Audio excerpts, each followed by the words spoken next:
ঠিক কিনা? নির্ভয়ে বলেন আল্লাহর জমিনে বসে সমস্ত প্রশংসার মালিক কে? মাহফিল আসার তৌফিক দিয়েছেন কে? যাইবার তৌফিক দিবেন কে? কেউ যেটা পারে না সেটা পারে কে? কেউ যেটা দেখে না সেটা দেখে কে? কেউ যেটা শুনে না সেটা শুনে কে?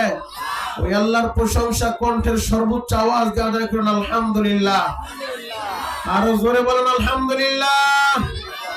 আমি মাত্র 10 মিনিট টাইম দিব, গড়ি ধরে 10 মিনিটের ভিতরে দোকানপাটের আড্ডাবাজি বন্ধ করে, রাস্তাঘাটের অযথা ঘোরাফেরা বন্ধ করে, যারা অযথা গল্প গুজবে ব্যস্ত, আল্লাহ আমি মুসাফির, প্রায় 450 কিলোমিটার রাস্তা পাড়ি দিয়ে আসছি, আল্লাহ আমি মুসাফির আলোতে দোয়া করব। হিন্দুর সন্তান হইলে তার প্রতি দাবি নাই, বৌদ্ধের সন্তান হইলে তার প্রতি দাবি নাই, যদি মুসলমানের সন্তান হয়ে থাকে, বালেক পুরুষ রাস্তাঘাটে অযথা ঘোরাফেরায় ব্যস্ত, মেলার ভিতরে অযথা গল্প গুজবে ব্যস্ত, আল্লাহ আমি মনিরুল ইসলাম শরীয়তপুরীর মাইকের আওয়াজ শোনার পরে 10 মিনিটের ভিতরে যারাই জান্নাতের সামিয়ানায় আসবে এবং বসবে, মালিক এদের পিছনের জীবনের সব গুনাহ মাফ করে দেন। চিৎকার মেরে বলেন আমিন। আল্লাহ যারা যারা আমিন বলছে এদের সবাইকে আপনি মাফ করে দেন। আল্লাহ 10 মিনিট টাইম দিয়েছে, 10 মিনিটের ভিতরে যারাই জান্নাতের সামিয়ানায় ঢুকতে পারবে, মরার আগে একবার হলো হজ করার তৌফিক দেন। আল্লাহ দেখেন তো কার আমিন বলছে, যারা আমিন বলছে বারবার হজ করার তৌফিক দেন। আল্লাহ যারা 10 মিনিটের ভিতরে জান্নাতের সামিয়ানার উদ্দেশ্যে রওনা দিছে, আসবে এবং বসবে, মরার আগে একবার হলো দয়ার নবী, মায়ার নবী, উম্মতের দরদি নবীর নূরানি চেহারাটা স্বপ্নে যোগে দেখায় দেন। আল্লাহ দেখেন তো কোন কোন আশিকের রাসূল আমিন বলছে, যারা যারা আমিন বলছে বারবার স্বপ্নে যোগে আপনার হাবিবের দিদার নসিব করে দেন। চিৎকার মেরে বলেন আমিন। আমরা মুসলমান, আমাদের ধর্মের নাম ইসলাম। আল্লাহ তাআলা দয়া করে মোহাব্বত করে ভালোবেসে আমাদেরকে দিয়েছেন আল কোরআন। কথা বলেন ঠিক কিনা? বাবা মুসাফিরের দোয়া ফিরত যাবে না। 3 শ্রেণীর ব্যক্তি আছে যাদের দোয়া ফিরত যায় না, ডাইরেক্ট কবুল হয়। 1 নাম্বার মাজলুম, জালেমের অত্যাচারের শিকার হয়ে মাজলুমের চোখের পানি আল্লাহ ফিরায় দেয় নাই, মাজলুমের দোয়া আল্লাহ ডাইরেক্ট কবুল করছে। কথা বলেন ঠিক কিনা? আরো জোরে বলতে হবে ঠিক কিনা? মাজলুমের দোয়া আল্লাহ কবুল করে, মা বাবার দোয়া কবুল করে, মুসাফিরের দোয়া কবুল করে। বা আমি মুসাফির, আমি আপনাদের জন্য দোয়া করব, আমারে খুশি করবেন, আরশের মালিক আপনারে খুশি করবে। কারোর সামনে 1 ইঞ্চি জায়গা খালি থাকতে পারবে না। একটু কষ্ট করে আমার কাছাকাছি চলে আসেন, একেবারে কাছাকাছি চলে আসেন। কিছুক্ষণ পরে ময়দানে বসার জায়গাও থাকবে না ইনশাআল্লাহ। 10 মিনিট টাইম তো দিছি, একটু কষ্ট করে আসেন আব্বাজান, মেহেরবানি করে একেবারে কাছাকাছি আসেন। যে যতটুকু সামনের দিকে আগাবেন, আল্লাহ যেন জান্নাতের ভিতরে আপনাদের জায়গাটা এত লক্ষ গুণ বড় করে দেয়। আসেন আব্বাজানের, কলিজার টুকরা যুবক বন্ধুরা, মেহেরবানি করে কাছাকাছি চলে আসেন। আমি আজকে আপনাদের জন্য দিল থেকে দোয়া করে যাব, আল্লাহ যেন হজ না করে একজন মৃত্যু না দেয়। চিৎকার মেরে বলেন আমিন। আরো জোরে বলেন আমিন। এবার বলেন আসমানের মালিক কে? জমিনের মালিক কে? আপনার আমার মালিক কে? আপনি আর আমি কথা বলি, বাক শক্তি দান করেছেন কে? আল্লাহর আসমানের নিচে, আল্লাহর জমিনের উপরে দাঁড়িয়ে আল্লাহর দেওয়া জবান দিয়ে যদি এই কণ্ঠে আওয়াজ উঠে, কোন তন্ত্র মন্ত্রের আওয়াজ নয়, মুসলমান হিসেবে এই কণ্ঠের ভিতরে আল্লাহু আকবার আওয়াজ উঠবে। কথা বলেন ঠিক কিনা? ইসলাম দেশে কচুরি বানানো নাই, ভেসে আসে নাই। কোরআন দেশে কচুরি বানানো নাই, ভেসে আসে নাই। ইসলাম আর কোরআন বদরের ময়দান পাড়ি দিয়ে এসেছে। ইসলাম আর কোরআন উহুদের ময়দান পাড়ি দিয়ে এসেছে। ইসলাম আর কোরআন হুনাইনের ময়দান পাড়ি দিয়ে এসেছে। ইসলাম আর কোরআন খন্দকের ময়দান পাড়ি দিয়ে এসেছে। এই ইসলাম, এই কোরআনের জন্য আল্লাহর নবী নিজে দান মুবারক শহীদ করেছেন। এই ইসলাম, এই কোরআনের জন্য আল্লাহর নবী রক্ত ঝরিয়েছেন। এই ইসলাম, এই কোরআন পর্যন্ত আসার পিছনে নবীর অনেক সাহাবীরা জীবন উৎসর্গ করে দিয়েছেন। এই কোরআনের জন্য, ইসলামের জন্য নবীর অনেক সাহাবীরা মায়ের কোলটা খালি করে দিয়েছেন। এই কোরআনের জন্য, ইসলামের জন্য নবীর অনেক সাহাবীরা সন্তানগুলোকে এতিম করে দিয়েছেন। এই কোরআনের জন্য, এই ইসলাম টিকিয়ে রাখার জন্য যুগে যুগে উলামায়ে হক্কানি, উলামায়ে রব্বানি জালিমের জিন্দাখানায় বন্দী হয়েছেন। এই কোরআনের জন্য, ইসলামের জন্য অনেক আলেমকে ফাঁসির কাস্টে ঝুলানো হয়েছে। যেই কোরআনের জন্য নবী রক্ত দিয়েছেন, যে ইসলামের জন্য সাহাবীরা রক্ত দিয়েছেন, যে কোরআনের জন্য উলামায়ে কেরাম রক্ত দিয়েছেন। এই কোরআন, ইসলাম টিকে রাখার জন্য যদি আবার বদরের দরকার হয়, যদি আবার উহুদের দরকার হয়,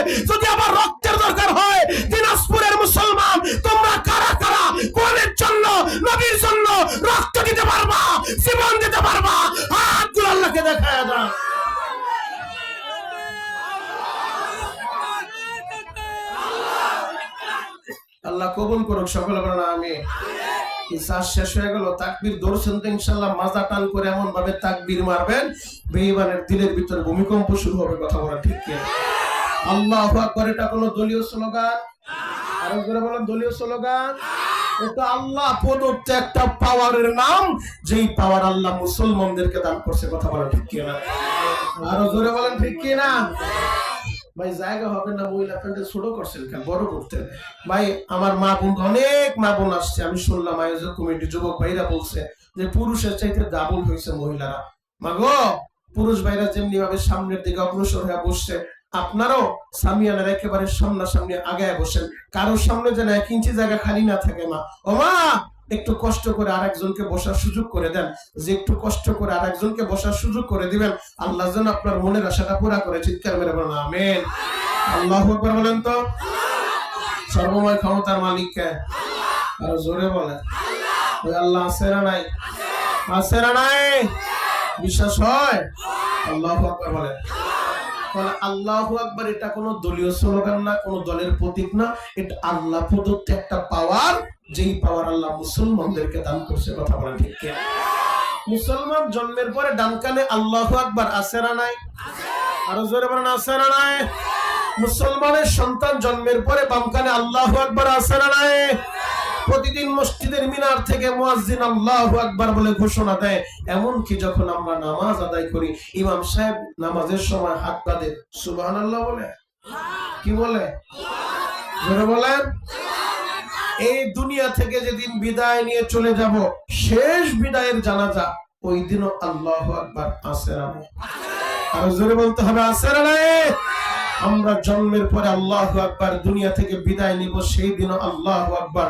অতএব আল্লাহর জমিন আল্লাহর রাজ কায়েমের জন্য, আল্লাহর জমিনে আল্লাহর কোরআন বাস্তবায়নের জন্য, আল্লাহর জমিনে আল্লাহর হুকুম বাস্তবায়নের জন্য আমাদের দরকার হলে জান দিব, আমাদের দরকার হলে মাল দিব, এরপরও কোরআন টিকিয়ে রাখতে হবে। কথা বলেন ঠিক কি? আরো জোরে বলতে হবে ঠিক কি না? জন্ম যেহেতু হয়েছে, আমাদের মরতে হবে, এটাই স্বাভাবিক। বাপ, তবে এমন একটা মরণ আমরা মরতে চাই যে মরণ মরলে কোনো চিন্তা নাই। কথা বলে ঠিক কি?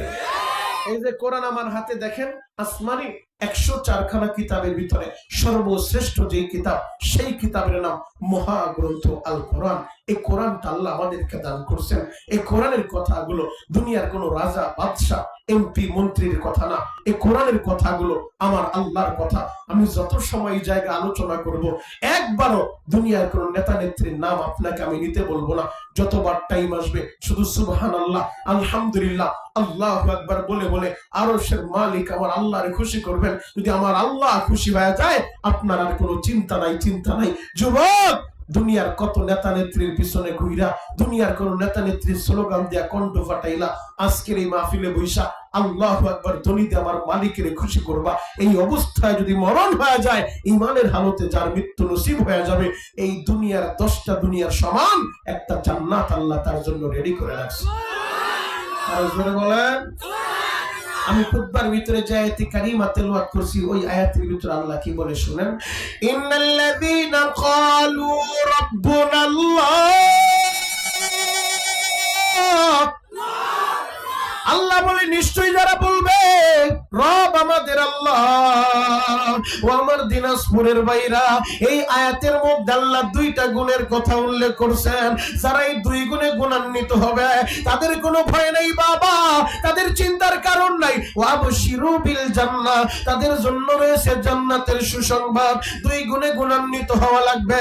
1 নাম্বার গুণ আমার আল্লাহ জানায় দেয়, ইন্নাল্লাযীনা ক্বালু রাব্বুনাল্লাহ, নিশ্চয়ই যারা বলবে রব আমাদের আল্লাহ। আপনারা এই ময়দানে বৈশা, এই পশ্চিম পাড়া এলাকায় বৈশা, এই দিনাজপুর সদরপুরে বৈশা, কমলপুরে বৈশা, আপনারাও তো বললেন রব আমাদের আল্লাহ, আমিও বললাম রব আমার আল্লাহ, আমার অতিথি ভাইরাও বলল রব আমার আল্লাহ। তার মানে আমাদের 1 নাম্বার গুণ হাসিল হয়ে গেছে, আমাদের রবকে বলে বলেন কে? ভালোবাসার একটা ডাক দেন তো, ইয়া আল্লাহ। মোহাম্মত করে একটা ডাক দেন, চিৎকার মাইরে, ইয়া আল্লাহ।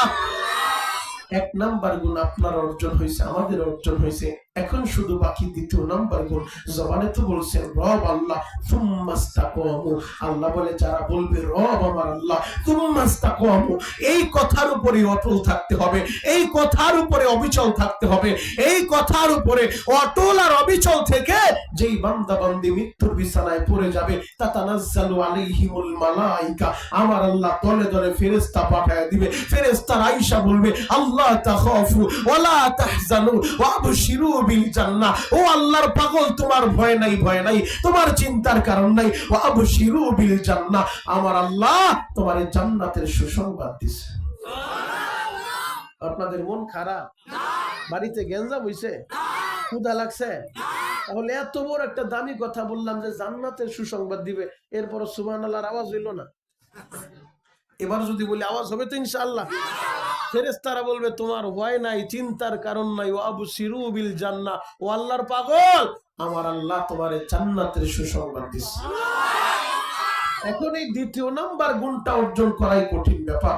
জবানে তো সহজে বলছি রব আল্লাহ, এই কথার উপরে থাকতে গেলে হামলা হবে, এই কথার উপরে থাকতে গেলে মামলা হবে, এই কথার উপরে থাকতে গেলে বাড়িঘর সাইরা দাম খেতের আইলের ভিতরে ঘুমানো লাগতে পারে, এই কথার উপরে থাকতে গেলে আয়না ঘরে যেতে হইতে পারে। কথা বলেন ঠিক কিনা?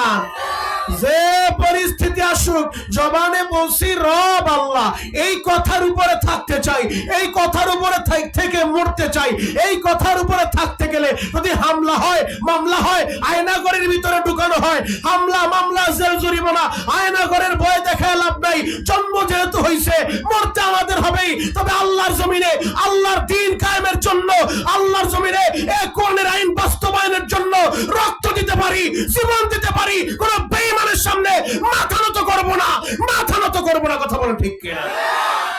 রাজি আছেন না? দেন দিছেন তো দেন, আবার থামলেন কে? কে থাকবে তো লোকে দাঁড়ান, বাজার লোকেরা মারেন মেয়ে। নারায়ে তাকবীর, নারায়ে তাকবীর, আল্লাহু আকবার, ইসলামের আলো, ইসলামের আলো, ইসলামের শত্রুরা, ইসলামের শত্রুরা, নারায়ে তাকবীর। সকলে বলেন মারহাবা, আজরে বলেন মারহাবা। যোগ বাইরা রে দিলের কানটা লাগাইয়া আমার কথাগুলো শুনে যান গো বাবা। আমার আল্লাহ দুইটা গুণের কথা উল্লেখ করলেন। এক নাম্বার গুণ নিশ্চয়ই যারা বলবে রব আমাদের আল্লাহ, তুম্মাস্তাকামু, এই কথার উপরে অটল আর অবিচল থাকতে পারবে, তাদের কোনো ভয় নাই, তাদের চিন্তার কোনো কারণ নাই। এই কথার উপরে অটল আর অবিচল থাকতে গেলে আমার আল্লাহ যেইভাবে চলতে বলছে ওইভাবেই আমাদের চলা লাগবে। আমার আল্লাহ যেই কাজের কথা বলছে ওই কাজ আমাদের করা লাগবে। আমার আল্লাহ যেই কাজ নিষেধ করছে ওই কাজ থেকে আমাদের বিরত থাকা লাগবে। এই কথার উপরে থাকতে গেলে আল্লাহর জমিন আল্লাহর কোরআনের জন্য কথা বলা লাগবে। এই কথার উপরে থাকতে গেলে আল্লাহর জমিনে থাইকা নামাজ লাগবে কি লাগবে না? আরো জোরে বলেন লাগবে কি লাগবে না? এক শ্রেণীর পীর বের হইছে যারা বলেন নামাজ লাগে না, আছে না নাই? আরো জোরে বলেন আছে না নাই? আবার এক শ্রেণীর বন্ড বের হইছে যারা বলে ইশারা নামাজ পড়ে। কিসের নামাজ পড়ে? ইশারা নামাজ পড়ে। আবার অনেকে বলে যাই সিলেনটা জামুলেনটা মাঝখানে আবার কাপড় কিনলিগা কাপড় পরে না। ওরে বাবা, কত জাতের বাবা যেই দেশের ভিতরে আছে, তাল্লা বাবা, সাবি বাবা, ল্যাংটা বাবা, মশারি বাবা, টাইল বাবা, আরো কত বাবা, বাবার গোষ্ঠী বাবা, কত বাবা যেই জগতের ভিতরে আছে। যত বাবা থাকে বাবা সাবার জন্য আমাদের ঈমান আমরা বিক্রি করতে পারবো না। ঈমান আনছে আল্লাহর উপরে, নবীর উপরে। কোন ভণ্ডের দরবারে যায় ঈমান বিক্রি করা যাবে? আল্লাহু আকবার বলেন তো, আরো জোরে বলেন আল্লাহু আকবার। তাহলে নামাজ লাগবে। পবিত্র কোরআনে আমার আল্লাহ 82 জায়গায় এই নামাজের কথা বলছেন। সালাত সালাত সালাত। আল্লাহ নবী ইন্তেকালের পূর্ব মুহূর্ত এই নামাজের দাওয়াত দেয়া যায়, উম্মতের নামাজ নামাজ নামাজ। নবী সালাত সালাত। যুবক, আমি তোমাদের পায়ে হাত রেখে বলে যাই, যে সালাতের জন্য, যে নামাজের জন্য আল্লাহর নবী এত কষ্ট করলেন, যে নামাজের কথা আমার আল্লাহ পবিত্র কোরআনে 82 জায়গায় বললেন, কেমনে তোমরা সেই নামাজটা ছেড়ে দিলা? আজকের মাহফিল থেকে ওয়াদা নিয়ে বাড়িতে যাইবা, যতদিন জীবনে বাঁচবো আজকের পর থেকে আর সালাতটা ছেড়ে দিব না, সময় মতো সালাত আদায় করব ইনশাআল্লাহ। তাহলে আমাদের জীবন সফল হবে। পবিত্র কোরআনের ভিন্ন আয়াত আল্লাহ বলে, ইয়া আইয়াতুহান নাফসুল মুতমাইন্না ইরজিই ইলা রাব্বিক রাদিয়াতাম মারদিয়া ফাদখুলি ফি ইবাদি ওয়াদখুলি জান্নাতি। আল্লাহ বলবে, হে প্রশান্ত হৃদয়, হে নফসে মুতমাইন্না, ইরজিই ইলা রাব্বিক, আসো তুমি তোমার রবের দিকে আসো। কোন অবস্থায় আসবা? রাদিয়াতাম মারদিয়া, এই অবস্থায় আসবা যে রব তোমার উপরে খুশি, তুমিও রবের উপরে খুশি। আল্লাহু আকবার। এখন এই দুই গুণে আমাদের গুণান্বিত হওয়া লাগবে। এই দুই গুণে গুণান্বিত হতে গেলে যুগে যুগে দেখা গেছে তাদের উপরে জুলুম হইছে, নির্যাতন হইছে, তাদেরকে রক্তাক্ত করছে, শাহাদাত বরণ করছে, এরপরেও আল্লাহর প্রিয় বান্দারা, আল্লাহর প্রিয় বান্দিরা এই দুই গুণ থেকে দূরে সরে যায় নাই। জবানে বলছে রব আল্লাহ, এই কথার উপরে তারা অটল এবং অবিচল ছিল। জ্বলন্ত একটা প্রমাণ দিয়া আমি আমার মূল আলোচনার দিকে ঢুকবো। যুবক ভাইরা, তাকবীরের টাইম আসলে কৃপণতা করার দরকার নাই, কারণ এই তাকবীর দুনিয়ার কোন নেতা নেত্রীর স্লোগান না। সর্বপ্রথম হযরত ওমর ইবনুল খাত্তাব এই তাকবীরের আওয়াজ উঠাইছিলেন কাবার চত্বরে। এই তাকবীরের আওয়াজ শুই না, ওমরের কণ্ঠ আল্লাহু আকবারের ধ্বনি শুই না, বেঈমানদের দিলের ভিতরে ভূমিকম্প শুরু হয়েছে, পালানোর জায়গা খুঁজে পায় না। কারণ ওমর যখন তাকবীর শুরু করছে আল্লাহু আকবার কাবার চত্বরে, আর এই ওমর তো সেই ওমর ইসলাম গ্রহণ করার আগে ওমরের মতো এত বড় জালিম হয়তো পৃথিবীতে কেউ ছিল না। কারণ মক্কার ভূখণ্ডে দারুন নাদওয়া বেঈমানদের বৈঠকখানায় সিদ্ধান্ত হয়ে গেল, কে পারবা নবী মুহাম্মদের গর্দান আনতে? কেউ সাহস করে না। আবু জাহেল যদিও ডিক্লেয়ার দিছে, যে পারবা নবী মুহাম্মদের গর্দানটা নিয়ে আসতে 100 উট তারে উপহার দেব, আবু জাহেল নিজেও দাঁড়ায় না যে আমি যে নিয়ে আসবো, সে সাহস করে না। ওই দিন খত্তাবের বেটা ওমর দাঁড়ায় বলছে, আমি পারবো নবী মুহাম্মদের গর্দান আনতে। যেহেতু সে নবীর গর্দান আনার জন্য রেডি হয়ে গেছে, তার মানে বোঝা যায় তার মতো এত বড় স্বৈরাচার কেউ হতে পারে না। কথা বলেন ঠিক কিনা? এরপরে ওমর তরবারি নিয়ে রওনা হইছে, আমার নবীর গর্দান আনবে, দু জাহানের বাদশার গর্দান আনবে। ওমর যখন রওনা হয়ে গেছে, প্রতিমধ্যে একজনের সাথে দেখা। ওমর কই ছুটলা তরবারি নিয়া, বলে নবী মুহাম্মদের গর্দান আনবো, 100 উট উপহার পাবো। বলে গর্দান পরে আইনো, আগে নিজের ঘরটা নিজে সামাল দাও। বলে আমার ঘরে আবার কি হইছে? বলে তোমার আপন বোন আর ভগ্নিপতি এরা দুজন কালিমা পইরা মুসলমান হয়ে গেছে। আর জোরে বলেন ওমরের মেজাজ গরম হয়ে গেছে। বাবা আমার দিনাজপুরের বাইরা রে,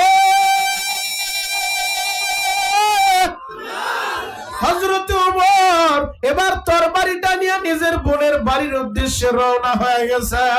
ওমর যখন বোনের ঘরের দরজার সামনে দাঁড়ায় গেছে, দেখে ভিতর থেকে কোরআনের আওয়াজ শোনা যায়। তারা সূরাতুত তাহা তেলাওয়াত করতেছিল।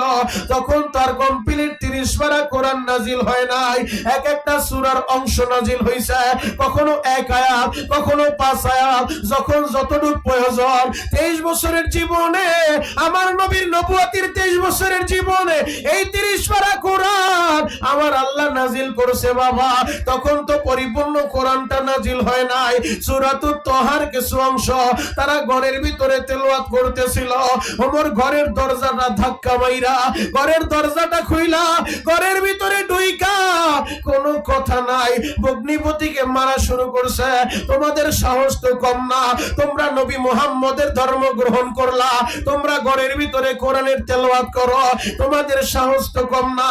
ভগ্নিপতিরে মারতে মারতে রক্তাক্ত করে ফেলছে। যখন ওমরের বোন তাকায় দেখে তার ভাই তার জামাইকে মাইরা রক্তাক্ত করে ফেলছে, এবার ওমরের বোন মেজাজ গরম হয়ে গেছে। বলে ভাইজান, যেই বাবার রক্ত আপনার শরীরে, একই বাবা খত্তবের রক্ত আমার শরীরে, আর একটা বার যদি স্বামীর গায়ে আঘাত করেন আমি কিন্তু আপনারে ছেড়ে দিব না। ওমর যখন দেখে তার বোন গরম হয়ে গেল, এবার ওমর নরম হয়ে গেছে। বাবা আমার কমলপুরের বাইরা রে, ওমর নরম হইয়া ওমর এবার বোন রে বলে, বোন যেই কোরআনের অংশগুলা তোরা তেলাওয়াত করলি আমার হাতের ভিতরে একটু দে, আমি একটু তেলাওয়াত করে দেখি। বোন বলে ভাইয়া আপনি নাপাক, এই নাপাক শরীরে কোরআন ধরা যায় না, নাপাক শরীরে আমরা কোরআন দিতে পারবো না। ও বোন তাহলে আমার কি করা লাগবে? বলে আগে গোসল কইরা আগে পবিত্র হয়ে আনেন, এরপরে কোরআন ধরবেন। এই দিক দিয়ে মদিনার নবী দোয়া করতেছে হযরতে আরকামের ঘরের ভিতরে বইসা, মালিকের মক্কার দুই ওমরের যে কোনো একজন রে আপনি ইসলামের জন্য কবুল করেন, হয়তো খত্তবের বেটারে হেদায়েতের মালা পরায় দেন, নয়তো আবু জাহেল রে হেদায়েতের মালা পরায় দেন। আমার আল্লাহ কাকে কখন কিভাবে হেদায়েত দিবে কেউ জানে না, কেউ জানে না। জানেন কে? মাস্টার বাড়াও, নতুন মাইক দিন বারোদি ফাটাইলা পুরো, এখন মাস্টার বাড়াও মিয়া। যদি বক্স সমস্যা হয় বক্স বন্ধ করে মাইক মারো কানের দিকে, বুলেটের মতো আওয়াজ হইতো আমার কানের দিকে। আল্লাহু আকবার বলেন, আরো জোরে বলেন আল্লাহু আকবার। খারাপ লাগতেছে? কষ্ট হয়? শেষ করে দিব? আল্লাহু আকবার বলেন তো। আল্লাহর নবী দোয়া করে, আল্লাহ মক্কার দুইজনের যে কোনো একজন রে আপনি ইসলামের জন্য কবুল করে নেন, হয়তো আবু জাহেল রে হেদায়েত দেন, নয়তো খত্তবের বেটা ওমর রে হেদায়েত দেন। আমার আল্লাহ তো নবীর দোয়াটা খত্তবের বেটার জন্য কবুল করে নিছে। হযরত ওমর গোসলটা কইরা এবার বোন রে বলে, বোন কোরআনের যেই অংশ তেলাওয়াত করলি আমার হাতের ভিতরে দে। ওই অংশটা হাতের ভিতরে নিয়া হযরত ওমর যখন তেলাওয়াত করা সূরাতুত তাহার অংশগুলা তেলাওয়াত কইরা ওমর বলে, লাইসা হাদা কালামুল বাশার, এটা মানব রচিত কোনো কালাম না, এটা নিঃসন্দেহে আল্লাহর কালাম। বোন রে কোন জায়গায় গেলে নবী পাওয়া যাবে? আমারে তাড়াতাড়ি ওই নবীর দরবারে নিয়ে যা, আমি তোর নবীর দরবারে যাইতে চাই। ওমরের বোন বলে, ভাইজান আমার নবী হযরতে আরকামের ঘরের ভিতরে বইসা এই কোরআনের তালিম দেয়, এই কোরআনের দাওয়াত দেয়। এবার ওমর রওনা হয়ে গেছে হযরতে আরকামের বাড়ির দিকে। হযরতে আবু বকর নবীর সামনে বইসা বলে, নবীজি আমার বড় ভয় লাগে গো নবী। ওই যে তাকায় দেখেন ওমর ইবনে খাত্তাব সেইভাবে তরবারি নিয়ে আগে আসতেছে, না জানি আজকে কোন ঘটনা ঘইটা যায়। আমার নবী বলে, আবু বকর রে চিন্তা কইরো না, ওমরের আমার কাছে আসতে দাও, ওমরের আমার কাছে আসতে দাও, ঘরের দরজাটা ভালোভাবে খুইলা দাও। ও আমার যুবক ভাইরা, ও আমার দাড়ি পাকা বাবাজিরা, এক নজরে আমার দিকে তাকায় থাকেন গো বাবা। হযরত ওমর ঘরের ভিতরে ঢুইকা আল্লাহর নবীর সামনে বইসা হাঁটু দুইটা মাটির সাথে লাগাইয়া নবীর সামনে বইসা তরবারিটা নবীর সামনে রাইখা মাথাটা নিচের দিকে দিয়া ওমর বলে, নবীজি এই যে তরবারি, এই তরবারি নিয়ে এসেছিলাম গো নবী আপনার গর্দান নেওয়ার জন্য। ইয়া রাসূলুল্লাহ, ইয়া হাবিবাল্লাহ, নবীজি এই নেন তরবারিটাও দিয়া দিলাম, আমি ওমরের গর্দানটাও দিয়া দিলাম। দেরি কইরেন না, দেরি কইরেন না, আমারে কালিমা পড়া মুসলমান বানায় দেন, মুসলমান বানায় দেন নবী গো। আমি ওমর কালিমা পড়ব, আমি ওমর মুসলমান হব। আল্লাহর নবী হযরত ওমর রে কালিমা পড়ায় দেয়। এবার ওমর বলে, নবীজি আমি আপনার কাছে জানতে চাই আপনার ধর্ম সত্য না মিথ্যা? ওমর ধর্ম তো সত্য, আপনি যে কোরআনের দাওয়াত দেন এই কোরআন সত্য না মিথ্যা? বলে কোরআনও তো সত্য। আপনি সত্য নবী না মিথ্যা নবী? বলে আমিও তো সত্য নবী। তাহলে আজ থেকে দাওয়াত আর ঘরের ভিতরে গোপনে গোপনে দিবেন না, আজ থেকে দাওয়াত দিবেন ওপেনে। আরো জোরে বলে। নবী বলে, ওমর এখনো তো মক্কার পরিবেশ ওইভাবে হয় নাই। ওমর হলো 39 নাম্বার মুসলমান। হযরতে ওমর ইসলাম গ্রহণ কইরাই বলে, ও নবীজি আর গোপনে দাওয়াত হবে না, দাওয়াত হবে ওপেনে। নবী বলে, মক্কার পরিস্থিতি তো এখনো স্বাভাবিক হয় নাই। বলে আপনি বের হন, আপনার পিছনে আপনার সাহাবীরা বের হবে। আমি ওমর পালায় যাব না, পাইগা যাব না, আমি ওমর সার্বিক ব্যবস্থাপনায় আছি। ওমর কই যাইবা? বলে কাবার চত্বরে যাবেন। কাবার চত্বরে মুসলমানদেরকে নিয়ে প্রথম যে তাকবীরের আওয়াজ উঠাই উঠাইছে। হযরত ওমর ইবনুল খাত্তাব কাবার চত্বরে দাঁড়ায়া আল্লাহু আকবার বলে যখন তাকবীরের আওয়াজ উঠাইছে, এই তাকবীরের আওয়াজ শুই না আবু জাহেল, উতবা, সাইবা, ওয়ালিদ ইবনে মুগীরা প্রতিটা বেঈমানের দিলের ভিতরে ভূমিকম্প শুরু হয়ে গেছে। আমার বাংলাদেশে শাহজালাল ইয়ামানি তরবারি নিয়ে আসে নাই, বোমা নিয়ে আসে নাই, কামান নিয়ে আসে নাই। শাহজালাল ইয়ামানি আল্লাহু আকবারের ধ্বনি উঠাইছে। এই আল্লাহু আকবারের তাকবীরের আওয়াজ শুই না গৌর গোবিন্দ পেছন দরজা দিয়া পালায়া যাইতে বাধ্য হইছে। গৌর গোবিন্দের বিল্ডিং এর ইটাগুলা বালু থেকে খইসা আলাদা হয়ে পড়ে গেছে। আজকেও যদি তোমরা মুহাম্মদ বিন কাসেমের মতো, ওমর ইবনুল খাত্তাবের মতো, হাজী শরীয়তুল্লাহর মতো, আজকেও যদি তোমরা আল্লামা সাইদির মতো, আজকেও যদি তোমরা আমার দেশের মুজাহিদ আজম আল্লামা শামসুল হক ফরিদপুরীর মতো, আজকেও যদি তোমরা শাহজালাল ইয়ামানির মতো মুষ্টিবদ্ধ করে আল্লাহু আকবারের ধ্বনি দিয়া ময়দানে দাঁড়ায় যাইতে পারো, গুটি কয়েক নাস্তিক আর মুরতাদ যারা কোরআনের বিরুদ্ধে কথা বলে, নবীর বিরুদ্ধে কথা বলে, ইসলামের বিরুদ্ধে কথা বলে, ওই বেঈমানগুলা পালানোর জায়গা খুঁজে পাবে না। কথা বলেন ঠিক কিনা?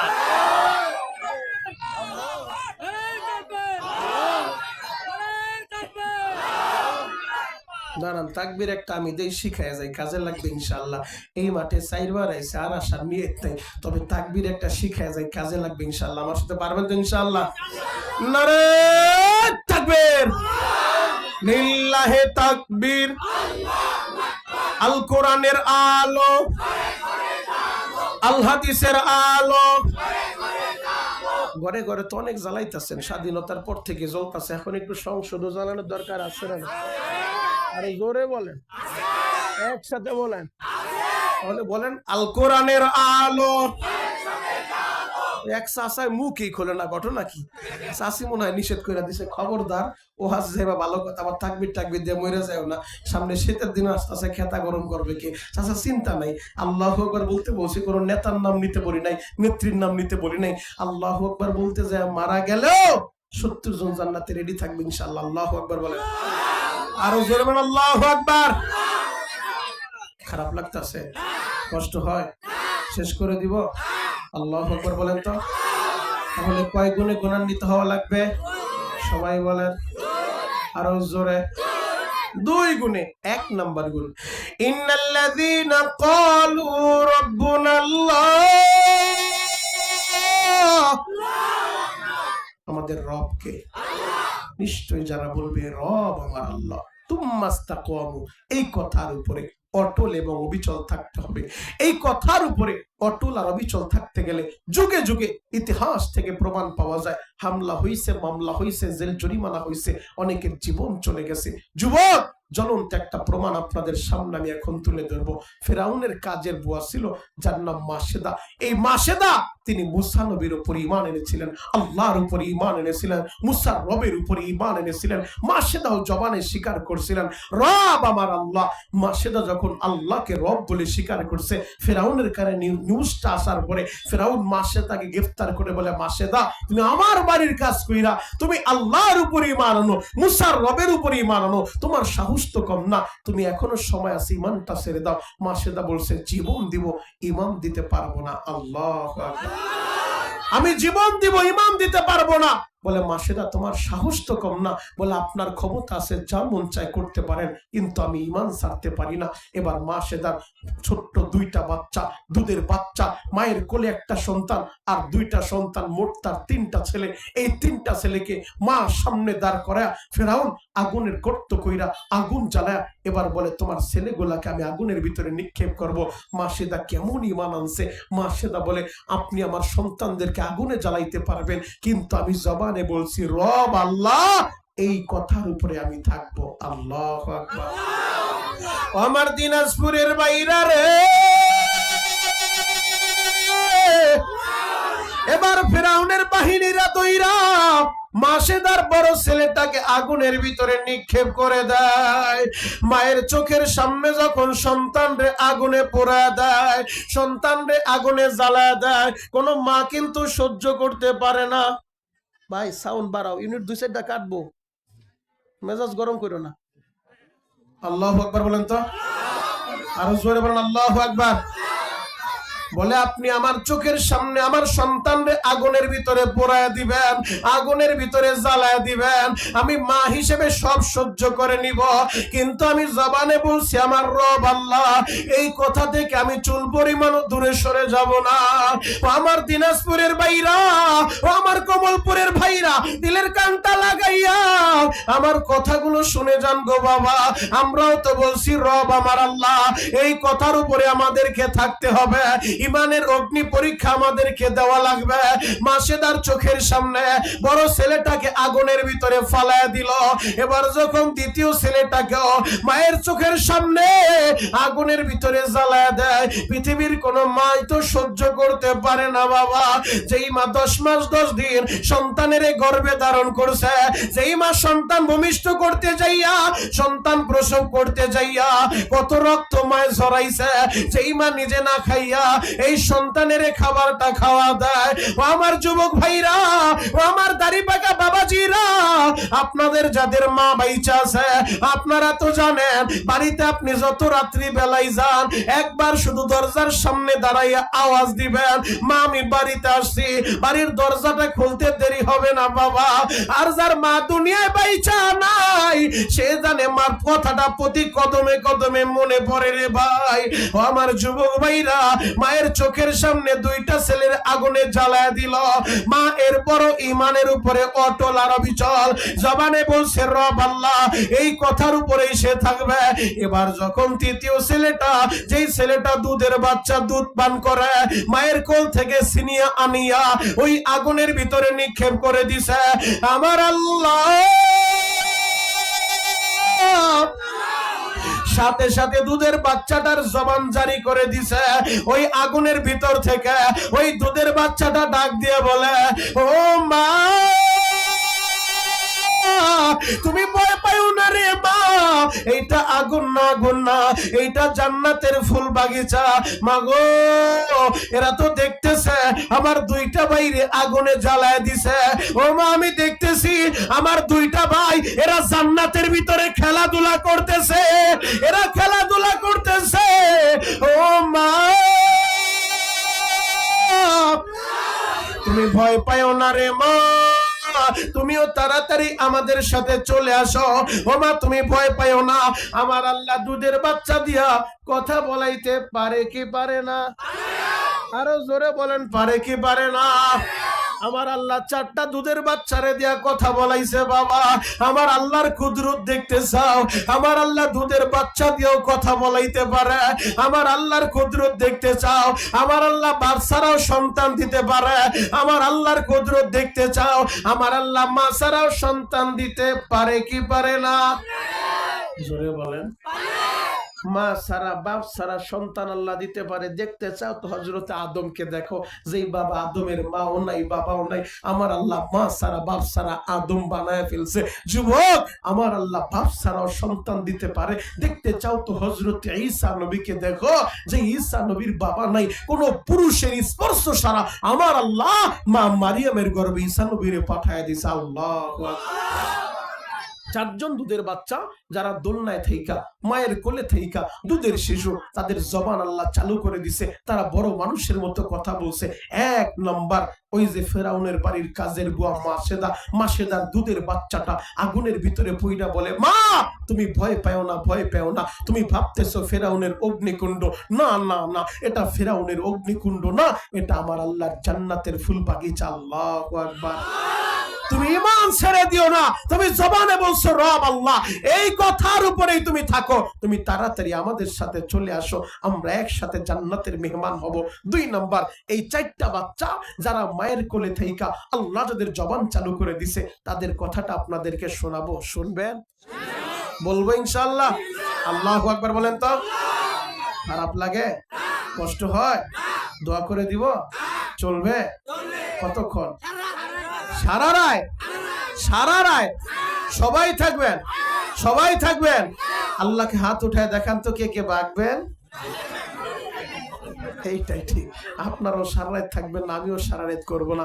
আপনাদের তো একদিন আর আমার তো একদিন, প্রতিদিনে আল্লাহ চালাইছে, ইনশাআল্লাহ চলবে। তাতে আল্লাহ যত সময় চায় তত সময় চলবে। তবে শর্ত একটা, ময়দান থেকে একটা লোক উঠতে পারবে না। যে উঠবে জায়গায় টান দিয়া বসায় দিবেন। পারবেন তো ইনশাআল্লাহ? তবে মুরব্বী বাবা উঠলে আমার বাধা নাই, নিষেধ নাই। কবে তোর যুবক যেন কেউ না উঠতে পারে। যুবক যদি ওঠে ওরে টান দিয়া চাচারা জায়গায় বসায় দিবেন ইনশাআল্লাহ। ইনশাআল্লাহ। আল্লাহু আকবার বলেন। সর্বময় ক্ষমতার মালিক কে? আরো জোরে বলেন। যুবক ভাইরা রে, আমার আল্লাহ দুধের বাচ্চা দিয়েও কথা বলাইতে পারে বাবা। এক নাম্বার বললাম ফিরাউনের বাড়ির কাজের বুয়া মাসেদার দুধের বাচ্চা দিয়া আমার আল্লাহ কথা বলাইছে বাবা। দুই নাম্বার হযরতে ইউসুফ আলাইহিস সালাতু ওয়াস সালাম, আপনারা সকলেই অবগত আছেন, ইউসুফ নবীরে আমার আল্লাহ এমন সুন্দর চেহারা দিয়েছে বাবা, যেই চেহারা দেখা জুলাইখা পাগল হয়ে গেছে। আজিজে মিশরের স্ত্রী জুলাইখা পাগল পারা হয়ে গেছে ইউসুফ নবীর চেহারা দেখা।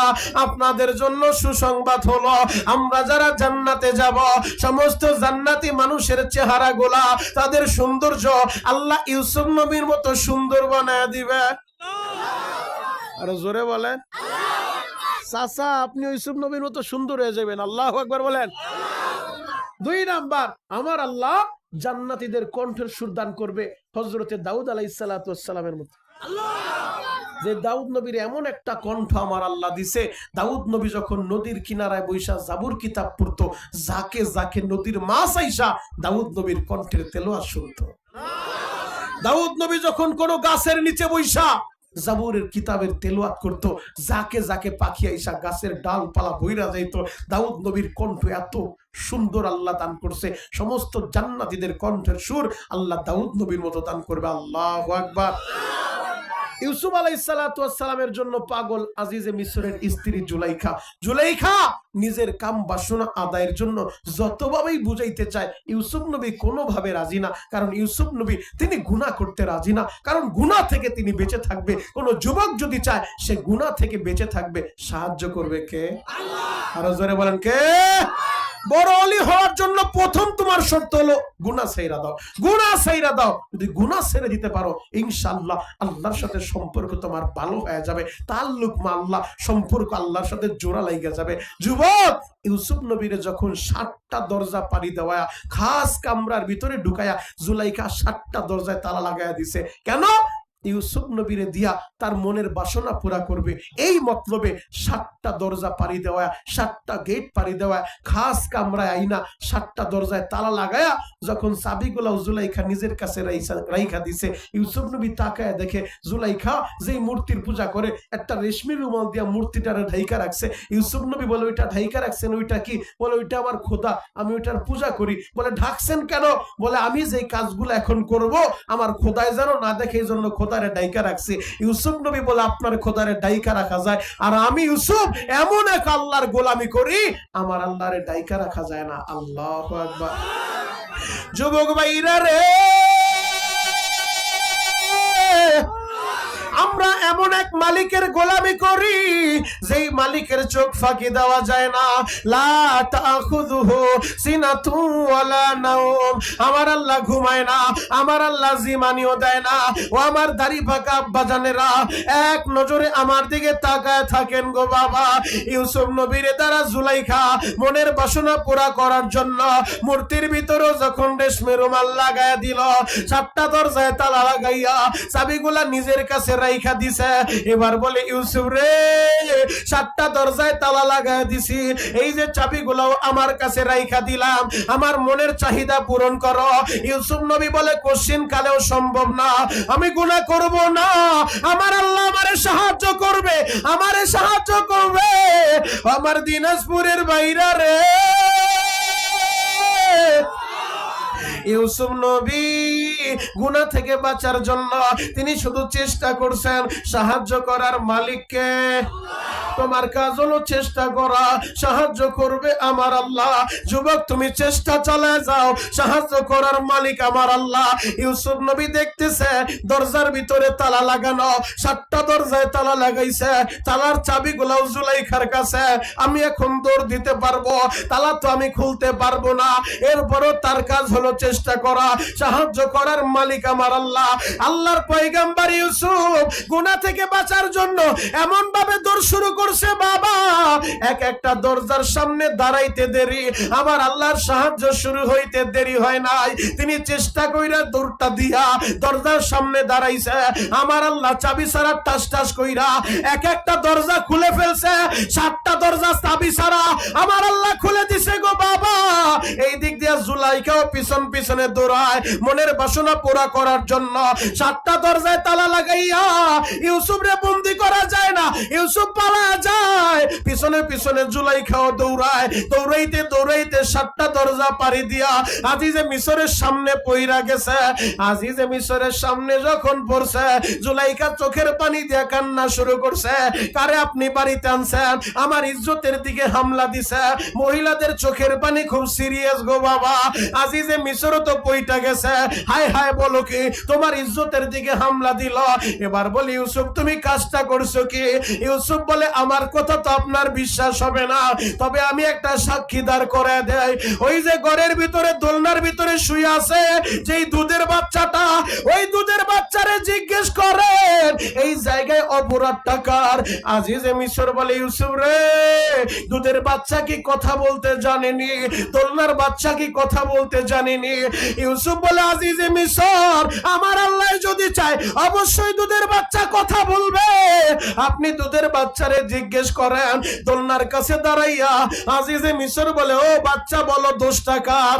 এবার দোলনা থেকে ওই বাচ্চাটা জানায় দেয় আজিজে মিশর যদি দেখেন ইউসুফের জামা পিছন দিক থেকে ছিঁড়া তাহলে দোষটা জুলাইখার, আর যদি ইউসুফের জামা সামনের দিক থেকে ছিঁড়া দোষটা ইউসুফের। এবার আপনি প্রমাণ করে নেন। এবার আজিজে মিশর তাকায় দেখে ইউসুফ নবীর জামা পিছন দিক থেকে ছিঁড়া, কারণ ইউসুফ পালানোর জন্য দৌড় মারছে, পিছন দিক থেকে জুলাইখা থাবা মারছে, জামা পিছন দিক থেকে ছিঁড়ছে। আর যদি ইউসুফ নবীর অপরাধ হইতো তাহলে তো জামা সামনের দিক থেকে ছিঁড়া থাকতো। যুবক ভাইরা রে, আমার আল্লাহ দোলনার শিশুর দিয়াও কথা বলায়। 3 নাম্বার যেই দুধের বাচ্চা দিয়া মায়ের কোলের সন্তান দিয়া আমার আল্লাহ কথা বলাইয়া আমার আল্লাহ প্রমাণ করে দিলেন আমার আল্লাহ কত বড় কুদরতওয়ালা, আমার আল্লাহ কত বড় ক্ষমতাওয়ালা। ও আমার যুবক ভাইরা, ও আমার দাড়িবাগ আব্বা বাজিরা, মা মারিয়াম তার বাবা ছিলেন হযরতে ইমরান বাইতুল মুকাদ্দাসের ইমাম, তার খালুও বাইতুল মুকাদ্দাসের ইমাম। ও আমার যুবক ভাইরা, ও দাড়িবাগা বাবাজিরা, ইমরানের ইন্তেকালের পরে মা মারিয়াম বাবা হারায় ফেলছে। বাবা জন্মের পরপরই বাবা হারাইছে। 6 বছর বয়সে মায়ের হারাইয়া মা মারিয়ামও এতিম হয়ে গেছে। এবার তার খালুই তার দেখাশোনা করে, তার রুমের ভিতরে কেউ যায় না, বাহির থেকে খাবারটা পৌঁছায় দেয়। একদিন মারিয়াম যখন গোসল কইরা রুমের ভিতরে ঢুকছে, জিবরাইল আমিন রুমে হাজির হয়ে গেছে। মারিয়াম বলে কে তুমি, আমার রুমে বিনা অনুমতিতে কেন প্রবেশ করলা? বলে মারিয়াম রে, আমি দুনিয়ার কোনো মানুষ না, আমি আল্লাহর প্রেরিত ফেরেশতা জিবরাইল। এই জায়গায় কি চাও? ও মারিয়াম, আমার আল্লাহ চাইছে তোমার গর্ভে আল্লাহ সন্তান দিবে। আরো জোরে বলে বলে আল্লাহ সন্তান দিবে। আমারে তো জীবনে কোনো পুরুষ স্পর্শ করে নাই, সন্তান কেমন হইব? বলে আমার আল্লাহ চাইছে তাই হইব, কোনো পুরুষের স্পর্শ লাগবে না। আমার আল্লাহ তিনি এত বড় কুদরত আল্লাহ, আমার আল্লাহ এত বড় ক্ষমতাওয়ালা, আমার আল্লাহ চাইছে তোমার গর্ভে সন্তান হবে, পৃথিবীর কোনো পুরুষের স্পর্শ লাগবে না। আল্লাহু আকবার। আরে জোরে বলেন আল্লাহু আকবার। মারিয়াম বলে কেমনে সম্ভব? বলে এভাবে সম্ভব, আল্লাহ চাইছে তাই হবে। এবার জিব্রাইল যখন মারিয়ামের মুখের দিকে ফু মারছে, মারিয়াম অনুভব করতেছে গলা দিয়া কি যেন ঢুকতেছে। আমার আল্লাহ ইউসুফ নবীর মায়ের গর্ভে পাঠায় দিছে। প্রসব বেদনা যেই দিন শুরু হয়ে গেছে, মা মারিয়াম সন্তান প্রসব করণের জন্য এবার নিজের রুম সাইরা, বাইতুল মুকাদ্দাস সাইরা তিনি চলে গেছে মরুভূমি এলাকায়, এক পাহাড়ি এলাকায়। পাহাড়ি এলাকায় যা যে খেজুর গাছের নিচে শুইছে, ওই গাছের ভিতরে, গাছটা মরা, গাছের ভিতরে ফলও নাই, ওই জায়গায় খাবার কোত্থেকে আসবে? আল্লাহ বলে মারিয়াম রে, মরা গাছের ডালটা ধইরা, খেজুর গাছটা ধইরা নাড়াচাড়া করো। বলে আল্লাহ গাছটা তো মরা। বলে তোমার কাজ হলো চেষ্টা করা, সাহায্য করার মালিক কে? আরো জোরে বলেন কে?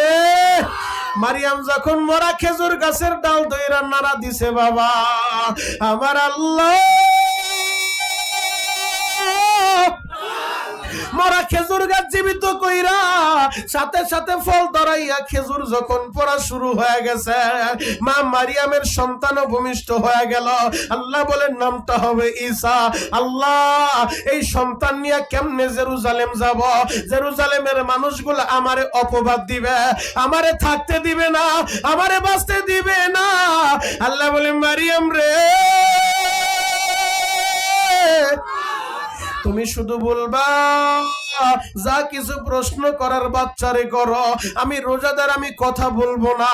তৎকালীন জামানায় রোজার নিয়ম ছিল, তারা যখন রোজা রাখতো তারা কারো সাথে কথা বলতো না, কথা বললে রোজাটা ভেঙে যায়। মারিয়াম ইশারা দিয়া বুঝায় দেয় আমি রোজাদার, আমারে প্রশ্ন কইরো না, আমার বাচ্চারে প্রশ্ন করো। মা মারিয়াম তার সন্তান ঈসা নবীরে কোলের ভিতরে নিয়া জেরুজালেমের দিকে যখন ঢুকছে, গো বাবা জেরুজালেমের মানুষগুলা এক হয়ে গেছে। ও মারিয়াম তুমি কাজটা কি করলা? মারিয়াম রে, তোমার এত ভালো জানতাম, তোমার বাবা আমাদের ইমাম সাহেব ছিল। ও মারিয়াম তুমি কাজটা কি করলা? এই সন্তান কিভাবে দুনিয়ায় আসলো? এবার মারিয়াম ইশারা দিয়ে বুঝায় দেয় আমি রোজাদার, আমারে প্রশ্ন কইরো না, যত প্রশ্ন করার আমার বাচ্চারে করো। জেরুজালেমের মানুষগুলা বলে মারিয়াম রে, আমারে কি তোমরা পাগল পাইছো নে? ও মারিয়াম আমাদের কি তুমি পাগল ভাবনি? এই দুধের বাচ্চা কেমনে কথা বলবো? তুমি বলো বাচ্চা কই পাইছ, নয়তো তোমারে বাঁচতে দিব না, তোমার এই জেরুজালেম থেকে তাড়ায় দিব, তোমারে মারতে মারতে দুনিয়া থেকে বিদায় করে দিব। মারিয়াম রে যখন মারতে চায়, মহিলারা চলে আসছে মারিয়াম রে মারবে। ও মারিয়াম বাচ্চা তুমি কই পাইলা? অপরাধ কিভাবে হইল? এবার মারিয়াম বলে আমারে কোনো প্রশ্ন কইরো না, আমি রোজাদার, আল্লাহর জন্য রোজা রাখছি, প্রশ্ন যা করার এই কোলের বাচ্চারে করো। সবাই বলে ও কেমনে জবাব দিব? হঠাৎ করে কোলের বাচ্চা ঈসা নবীর জবান চালু হয়ে গেছে। ঈসা নবী বলে ইন্নী আবুদুল্লাহ, আল্লাহর পয়গম্বর ঈসা বলে ও জেরুজালেমের মানুষেরা, তোমরা আমার মায়েরে মাইরো না, মাইরো না, যত প্রশ্ন করার আমারে করো। ইন্নী আবুদুল্লাহ, আমি আল্লাহর বান্দা, আমার আল্লাহ নবী বানায়া পাঠাইছে। আতানিয়াল কিতাবা ওয়া জালানি নবিয়া, আমি আল্লাহর বান্দা, আল্লাহ আমারে তোমাদের নবী বানায়া পাঠাইছে, আমারে কিতাব দিয়া পাঠাইছে। ও জেরুজালেমের মানুষেরা,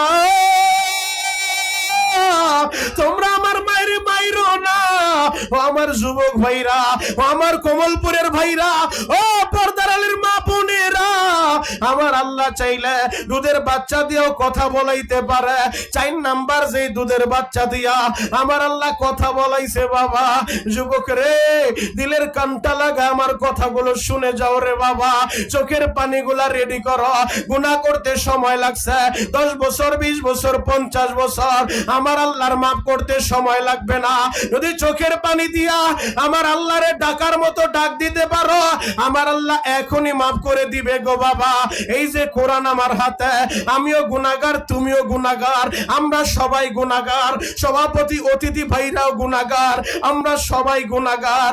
আমি বলি নাই, আমি বলি নাই, মদিনার নবী 1500 বছর আগে বই লাগেছে, কুল্লু বানি আদম খত্তাউন, প্রতিটা আদম সন্তানই গুনাহগার, তবে এদের ভিতরে উত্তম তারা যারা গুনাহ হওয়ার পরে আল্লাহর কাছে তওবা করে, আল্লাহর কাছে তওবা করে ইস্তিগফার করে, আল্লাহর কাছে মাপ চায়। আমার দিনাজপুরের বাইরা রে, গুনার বোঝা মাথায় নিয়া আজকের এই মাহফিল হইছে গো বাবা।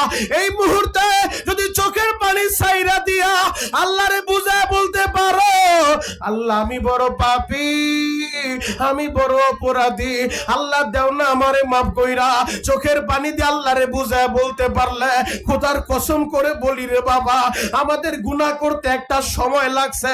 কারো লাগছে 10 বছর, কারো লাগছে 20 বছর, কারো লাগছে 60 বছর। আমার আল্লাহর মাফ করতে 10 বছর 20 বছর লাগবে না, একটা সেকেন্ডও লাগবে না। যদি ডাকার মতো ডাকটা দিতে পারো, সবাই হাত দুইটা উপরের দিকে উঠাইয়া আসামির মতো নিজের আসামি মনে কইরা আল্লাহর কাছে সারেন্ডার কইরা একটা ডাক দাও না, ইয়া আল্লাহ। হাত দুইটা উপরের দিকে উঠান, একেবারে টান টান করেন, টান টান করেন, আসামির মতো একটা ডাক দেন তো, ইয়া আল্লাহ। আরো জোরে ডাক দেন, ডাক দেন, ডাক দেন, ডাক দেন, ডাক দেন, ডাক দেন। হ্যাঁ, চিৎকার মেরে ডাক দাও, ডাক দাও, ডাক দাও যুবক। এ যুবক ডাকতে থাকো, আল্লাহ। যে উপায় হবে আমার মরণে, কি যে উপায় হবে আমার কবরে, ও দয়ার আল্লাহ একটা বার তাকা দেখো, এই কমলপুরের দিকে, কুতুর পশ্চিম পাড়ার দিকে, এই দিনাজপুরের দিকে একটা বার তাকা দেখো রে আল্লাহ। এই পাগল গুলা কেউ খাবারের লোভে এই জায়গায় আসে নাই, এরা কেউ টাকার লোভে আসে নাই, এরা এই গভীর রাতে বৈশা এরা তোমারে আল্লাহ বলে ডাক দিছে গো।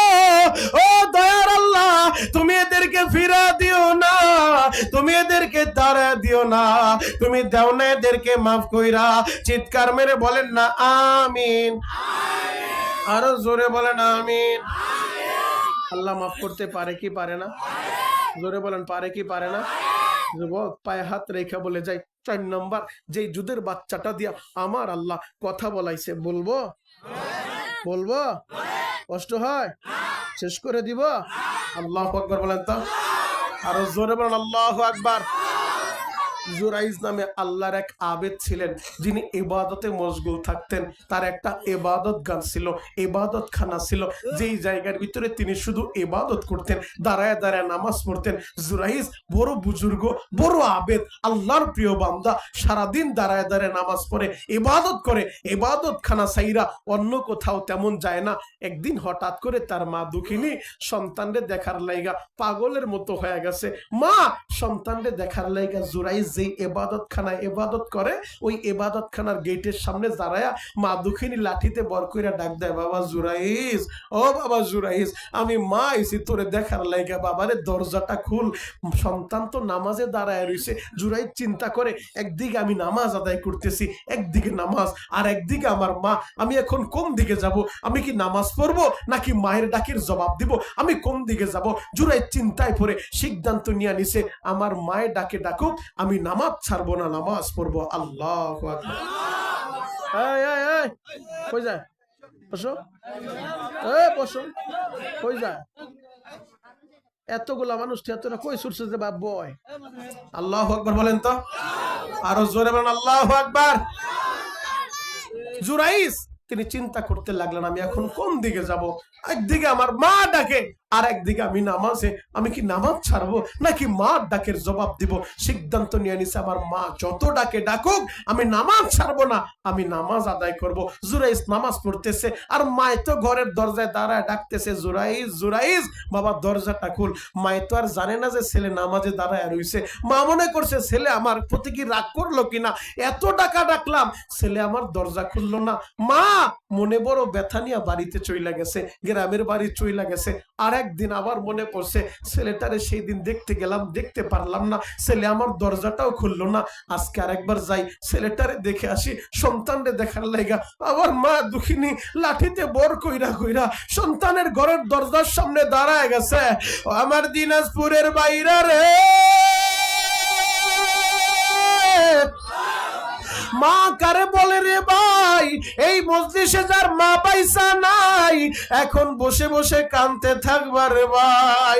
মা কি জিনিস, যেদিন হারাইবা সারা দুনিয়া ঘুরবা, মার মতো একটা দরদি পাইবা না রে ভাই। ছেলে যদি বিদেশের বাড়িতে থাকে প্রতিদিন মায় কথা না বললে মার কলিজাটা ঠান্ডা হয় না রে বাবা। ওই প্রবাসের বাড়িতে ছেলে যদি অসুস্থ হয়ে যায়, ছেলে যদি বিপদে পইরা যায়, পাড়া প্রতিবেশী জানার আগে মার কলিজায় খবর হয়ে যায়। মা রাত্রিবেলা ঘুমাইতেও পারে না, মনে হয় আমার জাদু কোনো বিপদে পইরা গেছে, মনে হয় আমার ছেলের শরীরটা ভালো না। আমার যুবক ভাইরা, তোমরা যারা আমার বয়ান দেখতেছ, ও প্রবাসী ভাইরা রে, আজকেও সৌদি আরব থেকে নরসিংদীর একটা ছেলে নূর মোহাম্মদ ওর মার জন্য বাবার জন্য দোয়া চাইল। এমন কোন দিন নাই রে ভাই ওই প্রবাসীরা দোয়া চায় না, কারণ প্রবাসী যারা, ওই প্রবাসীদের মনে যে কত জ্বালা আপনারা বুঝবেন না, একমাত্র প্রবাসীরাই জানে।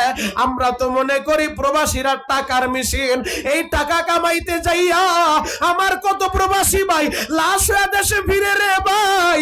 এই টাকা কামাইতে যাইয়া আমার কত প্রবাসী ভাই মাসের পর মাস এক কাপড়ে কাটায় দেয় রে ভাই। দালালেরা বলে একরকম, নিয়া করে আরেক রকম। দালালরা বলে আপনারে নিয়ে ভালো কাজ দেব, নেওয়ার পরে বৈধ কাগজটাও দেয় না, ঠিক মতো খাবারটাও খাইতে দেয় না।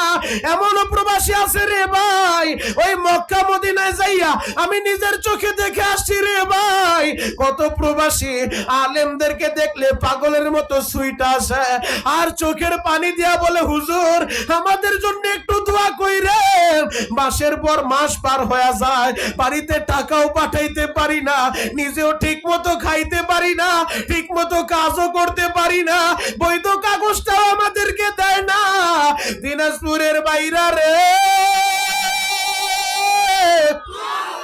যেই প্রবাসীরা ঈদের দিনও কাজ করে রে ভাই, প্রবাসী ছেলেটা ঈদের মার্কেটের জন্য সবার জন্য ঠিকই টাকা পাঠাইছে, কিন্তু প্রবাসী ছেলেটা ঈদের দিনও ডিউটি করে রে ভাই।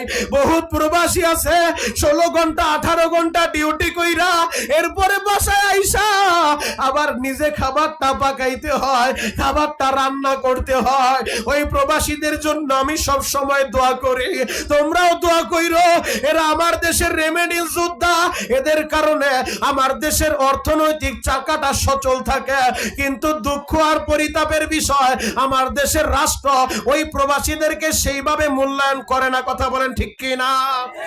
বড় দুঃখের বিষয়, আমার দেশের প্রবাসীদেরকে, আমার দেশের রেমিডেন্স যোদ্ধাদেরকে সেইভাবে মূল্যায়ন করা হয় না। কয়েকদিন আগে আপনারা দেখেছেন অনলাইনের ভিতরে এক প্রবাসী 2-3টা মোবাইল আনার অপরাধে তাকে এমন ভাবে হ্যারাসমেন্ট করছে, এয়ারপোর্টের ভিতরে কষ্ট সহ্য করতে না পাইরা স্ট্রোক করে ওই জায়গায় মারা গেছে। কথা বলেন ঠিক কিনা?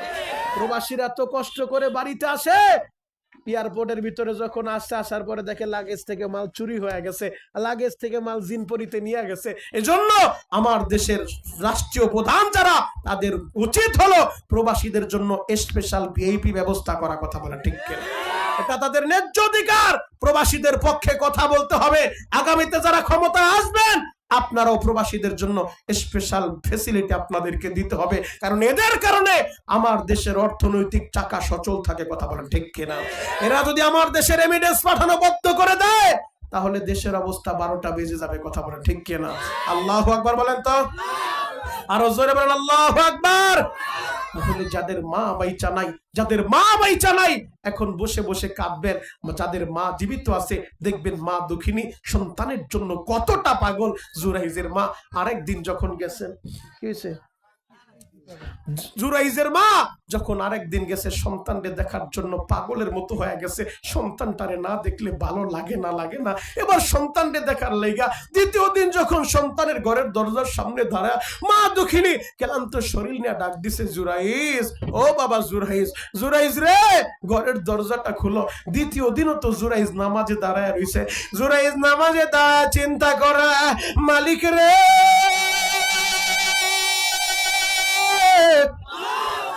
একদিন একদিকে আমার নামাজ, আর একদিকে আমার মা। একদিকে আমি নামাজে দাঁড়ায় রইছি আল্লাহ, আর একদিকে আমার মা আমারে ডাকে। আমি এখন কোন দিকে যাব? আমি কি মার ডাকের জবাব দিব, নাকি আমি নামাজটা কমপ্লিট করব? যেহেতু জুরাইজ একজন আবেদ, জুরাইজ আলেম না। যদি আলেম হইতো মায়ের ডাকের জবাবটা আগে দিত। ও আমার যুবক ভাইরা, ও আমার দাড়ি বাঁকা বাবাজিরা, মা দুঃখিনী দ্বিতীয় দিনও ক্লান্ত হইয়া বারবার চোখের পানি জড়ায় ডাকে, জুরাইজ রে, আমি মা কতদিন তোরে দেখি না রে বাবা। ও বাবা, তোরে এক নজর দেখার লাইগা আছে। ও বাবা, দরজাটা খুইলা দে। জুরাইজ তো ঘরের দরজা খুলে না, জুরাইজ নামাজে দাঁড়ায় রইছে। আল্লাহ, একদিকে আমার মা, আর একদিকে আমার নামাজ, আমি এখন কোন দিকে যাব? জুরাইজ নামাজেই সিদ্ধান্ত নিয়ে নেয়, আমার মায় ডাকে ডাকো, আমি নামাজ ছাড়বো না। জুরাইজ নামাজ পড়তেছে, মায় তো আর জানে না ছেলে আমার নামাজে। মায় তো ভাবতেছে ছেলে কেন দরজা খুলে না, ছেলে কি আমার উপরে রাগ করলো কিনা। এত টাকা ডাকলাম, ছেলে আমার ডাকের জবাবটাও দিল না। এবার মা দুঃখিনী চোখে পানি নিয়া গ্রামের বাড়ি চইলা যায়। ও আমার দিনাজপুরের বাইরা রে, এবার মা দুঃখিনী পাগলের মতো হয়ে গেল। আমি কতদিন ছেলের চেহারাটা দেখি না, 2টা দিন ছেলেরে দেখতে গেলাম। আমার দাদুর চেহারা না দেখলে আমার তো ভালো লাগে না। 2টা দিন যায় ঘুরে আসলাম, আমার ছেলেটারে দেখতে পারলাম না। এবার 3য় দিন মা দুঃখিনী আবার গেছে সন্তানরে দেখার লাইগা। 3য় দিনও যায় ডাকে, জুরাইজ ও বাবা দরজাটা খুলো, আমি তোমার মা আইছি। এই দিনও জুরাইজ নামাজে দাঁড়ায় রইছে, জুরাইজ দরজা খুলে না বাবা। জুরাইজ চিন্তা করে, আল্লাহ, একদিকে আমার নামাজ, আর একদিকে আমার মা, আমি এখন কোন দিকে যাব? আমি কি করব? সিদ্ধান্ত নিয়ে নিছে, মায়ে ডাকে ডাকো, আমি নামাজ ছাড়বো না। জুরাইজ নামাজ পড়ে, মা 3য় দিন বরদোয়া দিয়ে আসলো। আল্লাহ, এত টাকা ডাকলাম, ছেলে ডাকের জবাব দিল না। বলে আমার ডাকের জবাব দিবি কেন? তুই বেশ্যার ডাকের জবাব দিবি?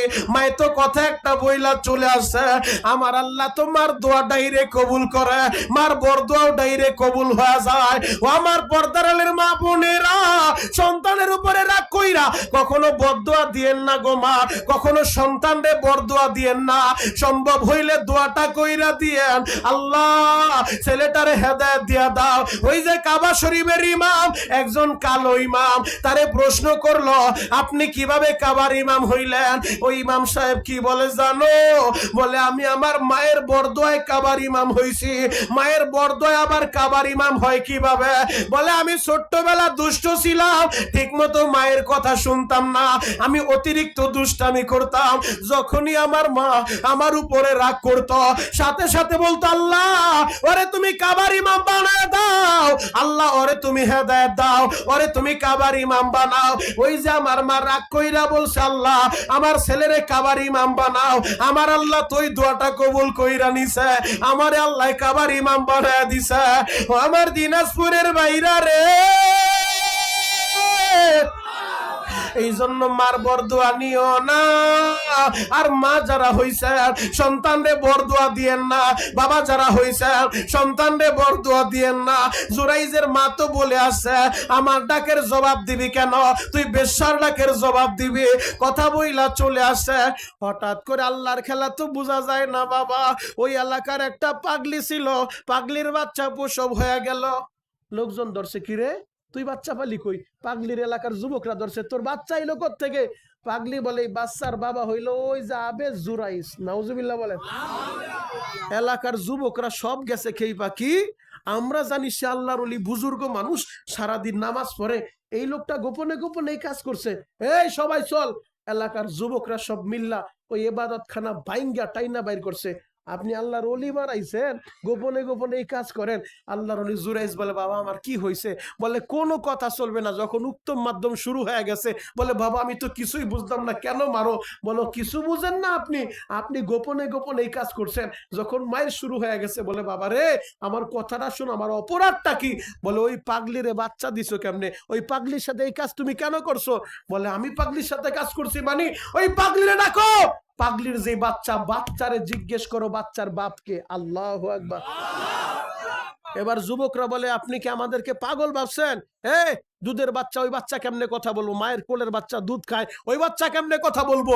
বলে, বাচ্চারে ডাকো তোমরা, আমারে মাইরো না, মাইরো না, আমার গায়ে আঘাত কইরো না, বাচ্চাটারে ডাকো, ওই বাচ্চারে জিজ্ঞেস করো ওই বাচ্চার বাপকে। এবার যখন পাগলির বাচ্চা নিয়ে আসছে, আল্লাহর ওলি জুরাইস হাতের ইশারা দিয়া বলে, এই বাচ্চা বল তোর বাপকে। ওই দুধের বাচ্চা, আমার আল্লাহর কুদরত, আমার আল্লাহ কত বড় কুদরত আল্লাহ, আমার আল্লাহ কত বড় ক্ষমতার মালিক, দুধের বাচ্চার দিকে ইশারা কইরা জুরাইস জিজ্ঞেস করতে দেরি, দুধের বাচ্চা জবাব দিয়া দেয়, আমার বাবা হলো অমুক কৃষক। আল্লাহু আকবার। এবার যুবকেরা যখন দেখছে, হায় হায়, এ তো সাধারণ কোন অলি না, এ তো সাধারণ কোন আবেদ না, দুধের বাচ্চা দিয়া কথা বলায় ফেলছে। এবার যুবকরা সব পায়ে ধরছে, আল্লাহর ওলি আপনি আমাদেরকে মাফ করে দেন, আল্লাহর ওলি আমরা আপনারে বুঝতে পারি নাই, চিনতে পারি নাই, আপনি আমাদেরকে মাফ করে দেন। ও আল্লাহর ওলি, আপনার যে ইবাদতখানা আমরা ভাঙছি, ওই ইবাদতখানা আমরা স্বর্ণ দিয়া বানায় দিব। আল্লাহর ওলি জুরাইস বলে, যুবক ভাইরা রে, স্বর্ণ দিয়ে আমার ইবাদতখানা লাগবে না, আমার যে কুরের ঘরটা তোমরা ভাঙছ, ওই রকম একটা কুরের ঘর করে দিলেই চলবে। তবে তোমরা আমার কাছে মাপ চায়া লাভ নাই, আমিও কেন আল্লাহর কাছে শুকরিয়া আদায় করি। আমি বুঝে ফেলছি এইটা আমার শাস্তি, এটা আমার পাওয়ার ছিল। ওই যে আমার মায় বই লাগেছে, আমার মার বরদুয়া তো লাইগা গেছে, আমার মাঝে বলছে আমি বেশ্যার ডাকের জবাব দিব, আমার আল্লাহ আমার এই জন্যই শাস্তিটা দিয়া দিছে। 3 দিন আমার মা দুঃখিনী আমার ঘরের দরজায় দাঁড়াইয়া আমার ডাকাডাকি করছে, আমি মার ডাকের জবাবটা দেই নাই। ও আমার কুতৈরের যুবক ভাইরা, ও আমার কমলপুরের যুবক ভাইরা, তোমাদের যাদের মা বাইচা আছে রে ভাই, তোদের পা দুইটা গায়ে দে, আমি তোদের পায়ে হাত রাইখা বলে যাই, জীবনে কোনোদিন ওই মার মনে কষ্ট দিও না, দিও না রে ভাই, জীবনে কোনোদিন ওই বাবার মনে কষ্ট দিও না। আজকে নেশা কইরা এই সমাজের যুবকগুলা ধ্বংস হয়ে যায়, আজকে নেশা কইরা যুবকেরা মায়েরে মারে, বাবারে মারে। গত কয়েকদিন আগে ওই গোপালগঞ্জ থেকে একটা যুবক আমারে টেলিফোন করে, বলে শরীয়তপুরি ভাই, আমি প্রতিদিন দেখি আমার মা দুঃখিনী রাত্রিবেলা বালিশের সাথে মাথাটা লাগাইয়া আপনার বয়ান শুনে আর ফোপায়া ফোপায়া কান্দে। একদিন আমি মোবাইলটা নিয়ে চেক করলাম, আমার মা কান্দে কেন, কার বয়ান শুনে? আমি দেখলাম আপনার বয়ান শুনে। ওই জায়গা থেকে আমি নাম্বারটা নিলাম।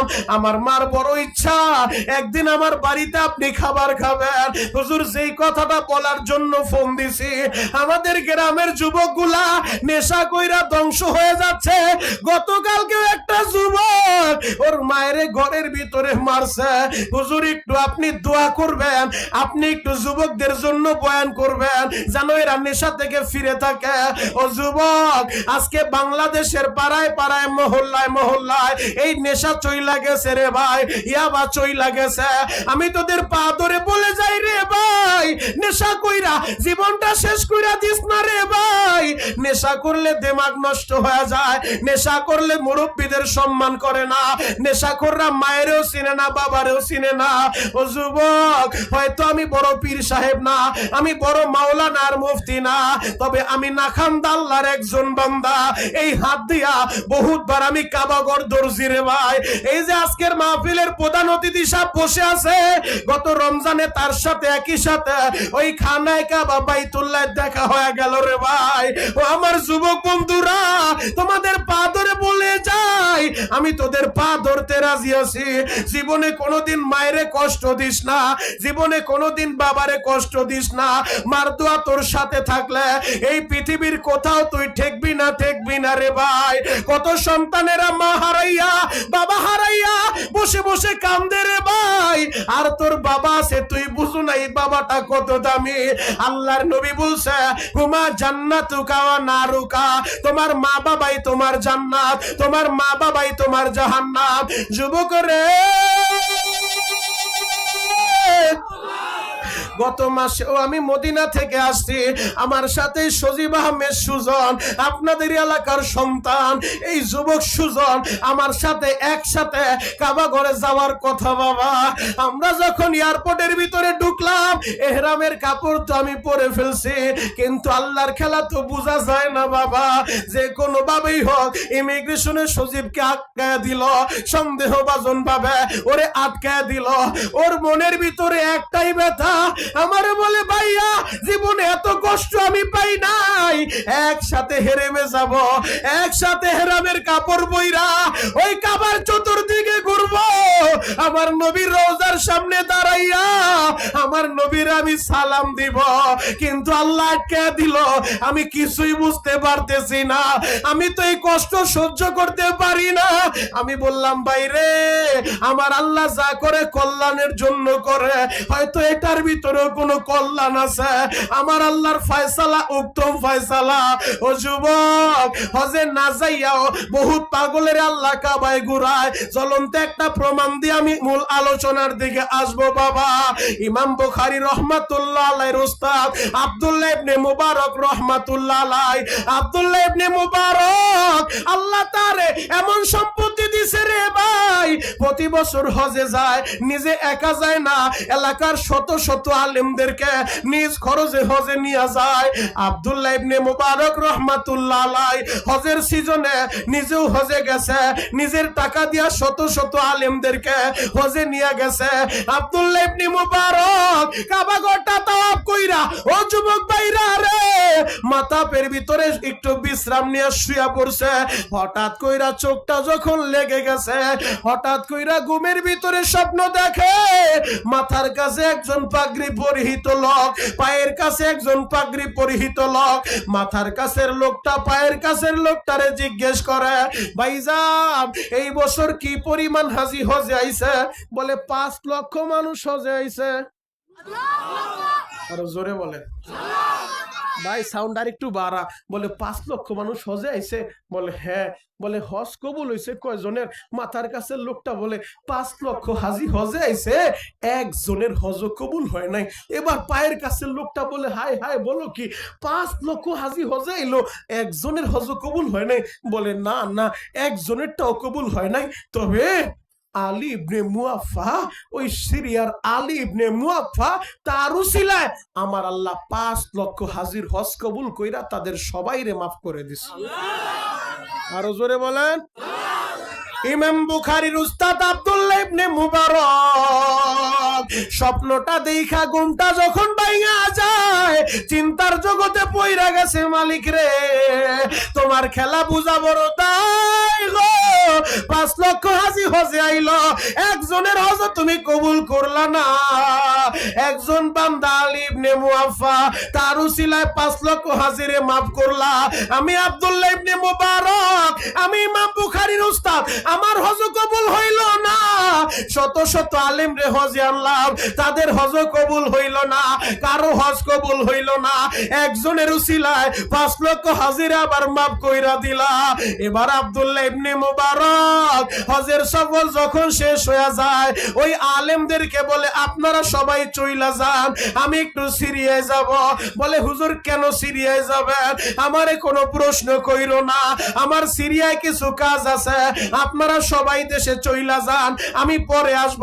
আব্দুল্লাহ ইবনে মুবারক সিরিয়ার উদ্দেশ্যে রওনা হইছে।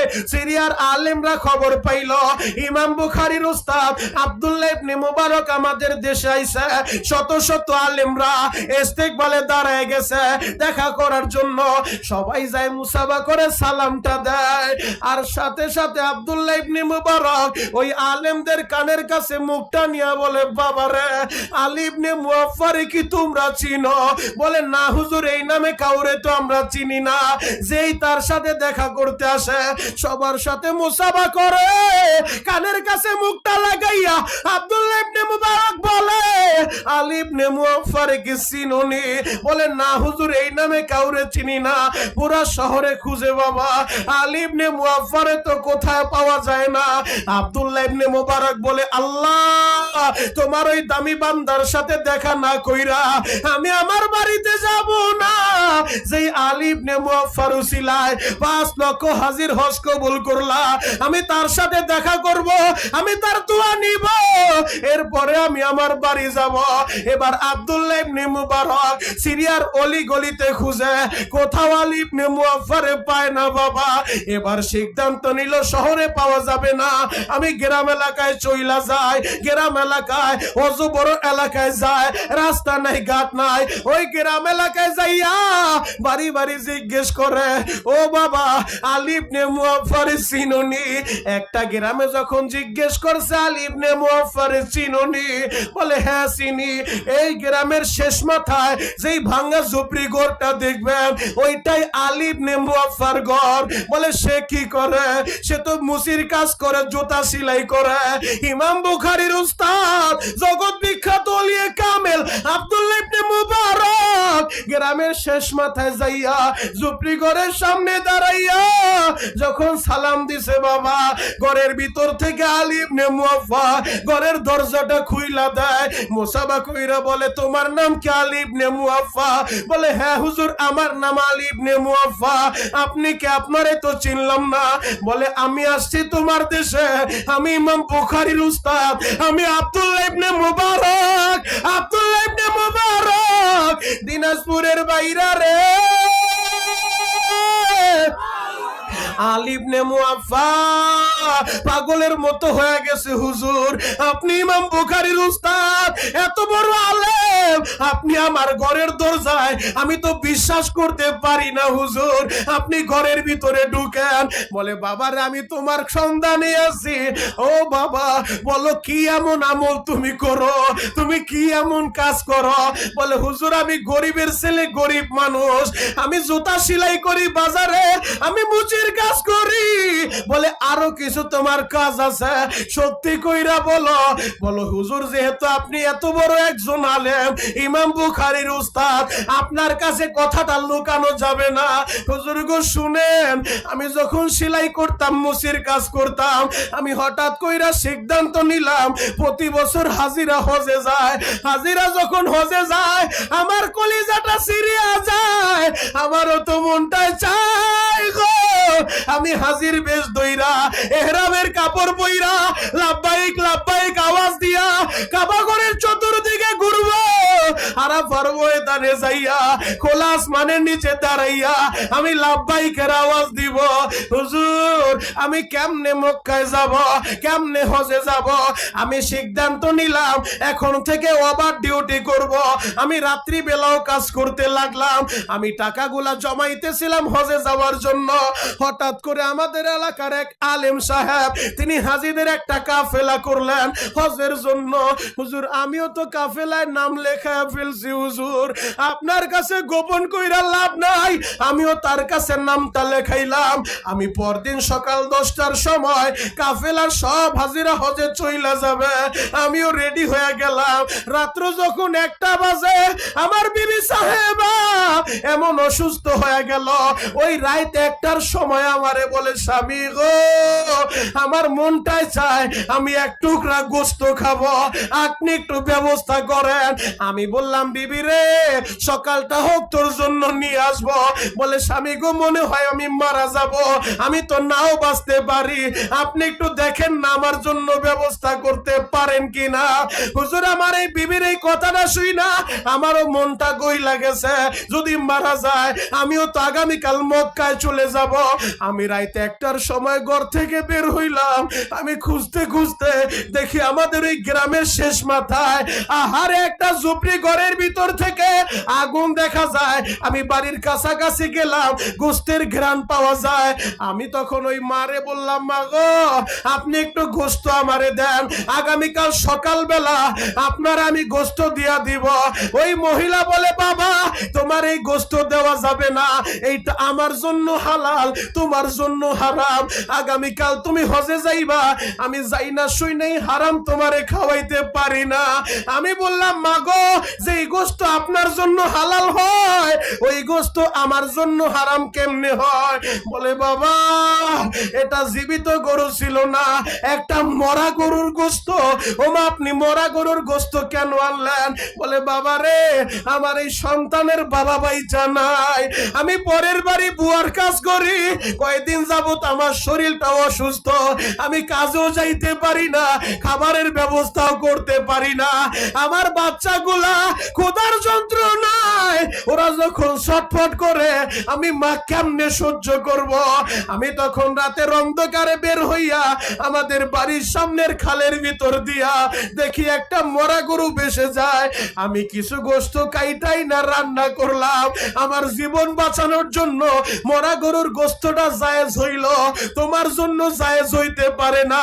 ও আলী ইবনে মুআফা, তুমি হজে যাইবা, তুমি আল্লাহর মেহমান, আমি যাই না শুই না কেমনে তোমারে হারাম দেয়? আমি এই কথাটা শুই না একটা দৌড় দিয়া বাড়িতে আইসা হুজুর আমার টাকার পুটলিটা নিয়া আমি ওই মহিলার দিয়া বললাম, মা এই যে টাকার পুটলিটা দিয়ে গেলাম, সন্তানদেরকে মরা গরুর গোশত খাওয়ায় না মা গো, এই টাকা দিয়ে আপনি বাজার কইরা সন্তানদের খাবারের ব্যবস্থা করবেন। আল্লাহু আকবার। আলী ইবনে মুআফা বলে, হুজুর আমি তো দান কইরা আসছি। আমার হঠাৎ করে তখন মাথার ভিতরে ঢুকলো, হায় হায় বেলা 10টার সময় হজের কাফেলা সবাই যাবে, সবার কাছ থেকে আমি বিদায় নিলাম, গেলামবাসীরে বললাম আমি হজে যাব, দোয়া কইরো মাফ কইরা দিও। আমি যদি এখন হজে না যাই আমি লজ্জায় মুখ দেখাবো কেমনে? ওই যে সুজন কামদার বলে সবার কাছে বিদায় নিয়ে আইলাম, এয়ারপোর্টে আসার পরে মাওলাই তো আটকে দিল, আমি এখন কেমনে বাঁচবো? বললাম, বাইরে আমার মালিকের ফয়সালাই চূড়ান্ত ফয়সালা। ওই আলী ইবনে মুআফা বলে, হুজুর আপনি ইমাম বুখারীর উস্তাদ, আমি তো লজ্জায় পড়ে যাব, কি করব? আমি তো বলছি বেলা 10টায় হজে যাব। আমি তখন হজে না যাইয়া, টাকা তো আমার কাছে নাই, টাকা তো দান কইরা দিছি, আমি তখন হজে না যাইয়া হুজুর আমি এলাকা ছাইরা চলে গেছি। যতদিন হাজিরা হজে ছিল, যতদিন হাজির এলাকায় ছিল না, ততদিন আমি আত্মগোপনে ছিলাম, আমি এলাকায় আসি নাই হুজুর। হজের কাফেলা যখন গ্রামে আসছে আমিও বাড়িতে আইছি, সবাই মনে করছে আমিও হজে গেছি। ও হুজুর আল্লাহর কুদরত আমি বুঝতে পারতেছি না, আপনার কাছে লুকায় লাভ নাই, আপনি ইমাম বুখারীর উস্তাদ, এত বড় আলেম জানতে চাইছেন। হুজুর আমি যখন বাড়ি আইছি হঠাৎ করে সকালবেলা দেখি এক হাজী আইসা বলে, ও আলী তুই কই ছিলি? একবার দেখলাম আমাদের সাথে কাবা ঘর তাওয়াফ করলি, এরপরে আর নাই, তুই কই হারায় গেলি, তুই কই ছিলি? হুজুর আমি তো কিছুই বুঝতে পারতেছি না, আমি কোনো জবাব দেই নাই, আরে আমি তো হজেই যাই নাই, ও আমারে কাবা ঘরে দেখলো কোত্থেকে? আর একজন আইসা বলে, আলী রে ওই আরাফার ময়দানে একবার দেখলাম রে আলী, এরপর কই হারা গেলি, এরপর তো আর তোমারে পাইলাম না। হুজুর আমি কোনো কথা বলি না, আমি কিছুই বুঝতে পারতেছি না, আমি তো হজেই গেলাম না, আরাফায় কেমনে গেলাম? আর একজন আইসা বলে, আলী রে একবার দেখলাম জমরায় পাথর নিক্ষেপ করতে, এরপরে আর দেখলাম না। হুজুর গতকাল বিকাল বেলা এক হাজী আইসা বলে, ও আলী নবীর রওজার সামনে একসাথে দুইজনে নবীর রওজায় সালাম দিলাম, এরপরে যখন তুমি ওই জান্নাত রিয়াজুল জান্নার ভিতরে ঢুকলা, রিয়াজুল জান্নাত যেই জায়গায় জান্নাতের জায়গা, আমার নবীর রুম আর মসজিদে নববীর মিম্বার, এই মাঝখানের জায়গাটা রিয়াজুল জান্নাত, ওই জায়গায় যে নামাজ পড়লো সে যেন জান্নাতে নামাজ পড়লো। ও যুবকেরা তোমাদের মনটাই কি চায় না একবার মদিনায় যাইবা, আমার নবীরে সালাম দিবা? মনটাই কি চায় না বাবা? বলতে পারো শরীয়তপুরি ভাই আমি গরিবের ছেলে, আমনে কেমনে মদিনায় যাব? হুজুর আমি কেমনে হজে যাব? মদিনায় যাইতে টাকা লাগে না রে বাবা, কপাল লাগে কপাল, চোখের পানিগুলা রেডি করো। আলী ইবনে মুআফফা বলে, হুজুর এক হাজি আইসা আমার হাতে টাকার ডুপ্লিটা দিল। বলে, আলী রে, এই যে রিয়াজুল জান্নায় ঢোকার আগে আমার হাতে টাকার টুপলিটা দিয়া তুই যে হারায় গেলি, বললি নবীর একটু সালাম দিয়ে আসি। ও আলী, এরপরে তো তুই আর আইলি না। এই ল তোর আমানত, আমি বড় বিপদে ছিলাম, কারণ আমানতের খেয়ানত হয়ে গেল, আমি তো আবার আসামি হয়ে যাব। আলী রে, তোর টাকার টুকরি তুই বুঝাল। হুজুর আমি কোনো জবাব দেই নাই, আমি তো কিছুই বুঝতেছি না আমার সাথে এগুলা কি করতেছে। আমারে আরাফায় দেখে, আমারে মিনায় দেখে, আমারে মুজদালিফায় দেখে, আমারে জমরায় দেখে, আমারে রিয়াজুল জান্নায় দেখে। হুজুর টাকার ব্যাগটা দিয়ে গেছে, আমি কিছুই বলি নাই। আমি যখন রাত্রিবেলা ঘুমায় রইছি, মদিনার নবী আমারে স্বপ্নে যুগে বলে, আলী রে, আমার একজন উম্মতের সহযোগিতা করছো, আমি মদিনার নবী তোর জন্য হাদিয়া পাঠায় দিছি, হাদিয়া পাঠায় দিছি। দিনাজপুরের বাইরে রে, আব্দুল্লাহ ইবনে মুবারক কথাটা শুই না আলীরে জরে দুইরা বুকের সাথে বুকটা লাগাইয়া ইমাম বুখারীর উস্তাদ আব্দুল্লাহ ইবনে মুবারক বলে, ও আলী, আমি কেন তোমার কাছে আইছি জানোনি? আমার আল্লাহ আমারে স্বপ্ন দেখাইছে 5 লক্ষ হাজির হজ তোমার উসিলায় কবুল করছে। ও যুবকেরা, তোমাদের মনটাই কি চায় না ওই মদিনায় যাইবারে? ভাই, আমি এই সুজনের জন্য দোয়া করে যাই, আল্লাহ যেন ওরে বড় হজ করার তৌফিক দেয়। চিৎকার মেরে বলেন না আমিন, আরো জোরে বলেন আমিন। যুবক, মার দোয়া তোমার সাথে থাকলে এই পৃথিবীর কোথাও তুমি ঠেকবা না রে ভাই। তোমাদের যাদের বাবা বাইচা নাই, এখন বসে বসে কাঁদবা। আমি গত মাসে নবীর রওজাটা জিয়ারত কইরা যখন বের হইছি, ওই নান্দাইলের এক প্রবাসী ভাই আমারে দেখা পাগলের মতো সুইট আছে, আমার সাথে মুসাফা করে আর বলে, শরীয়তপুরি ভাই, আপনি নবীর রওজায় আইছেন, হাতটা উঠাইয়া আমার বাবার জন্য একটু দোয়া কইরেন। আমি বললাম, তোমার বাবার কি হয়েছে?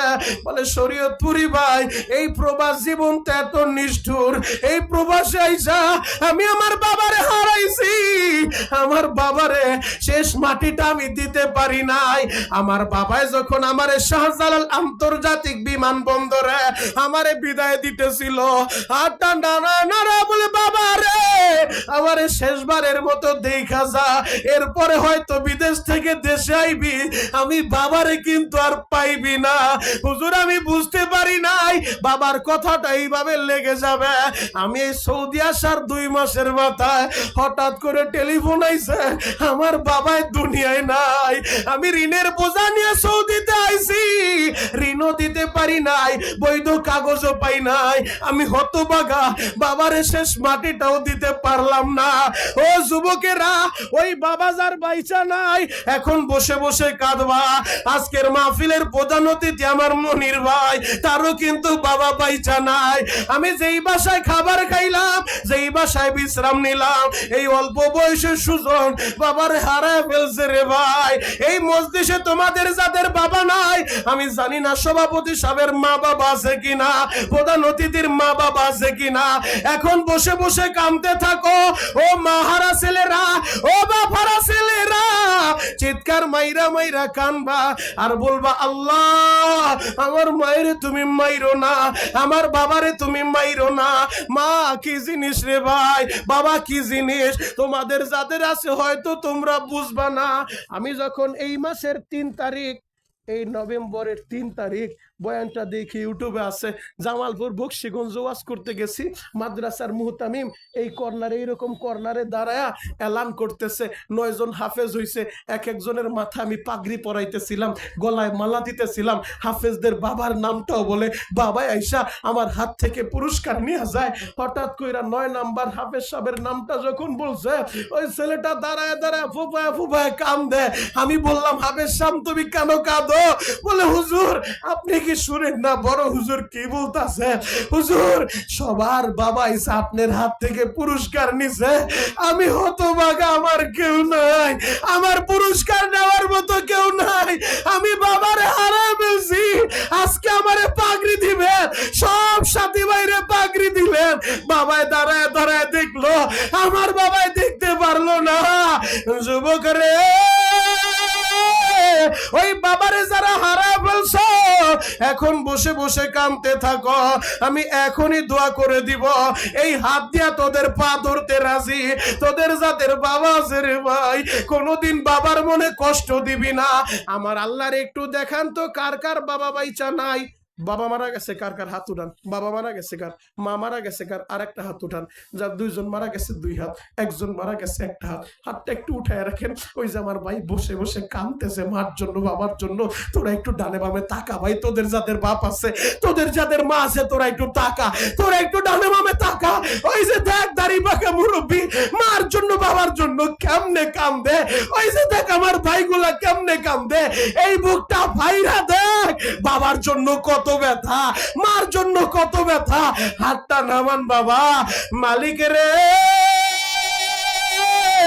মা হারা বাবার সন্তানের চোখের পানি তুমি ফিরে দিও না গো আল্লাহ। সন্তানের চোখের পানির খাতিরে এখনই মা বাবার কবর গুলা তুমি জান্নাতের বাগান বানায় দাও। চিৎকার মেরে বলেন আমিন। আরো জোরে বলেন আমিন। আর তোদের যাদের বাবা আছে, মা আছে, তোদের পা দুইটা আগায় আমি সবার সামনে তোর পা ধরতে রাজি আছি। এই হাত দিয়া কাবা ধরছি, আমি তোর পা ধরতে রাজি আছি ভাই। কোনোদিন মার মনে কষ্ট দিবি না, বাবার মনে কষ্ট দিবি না।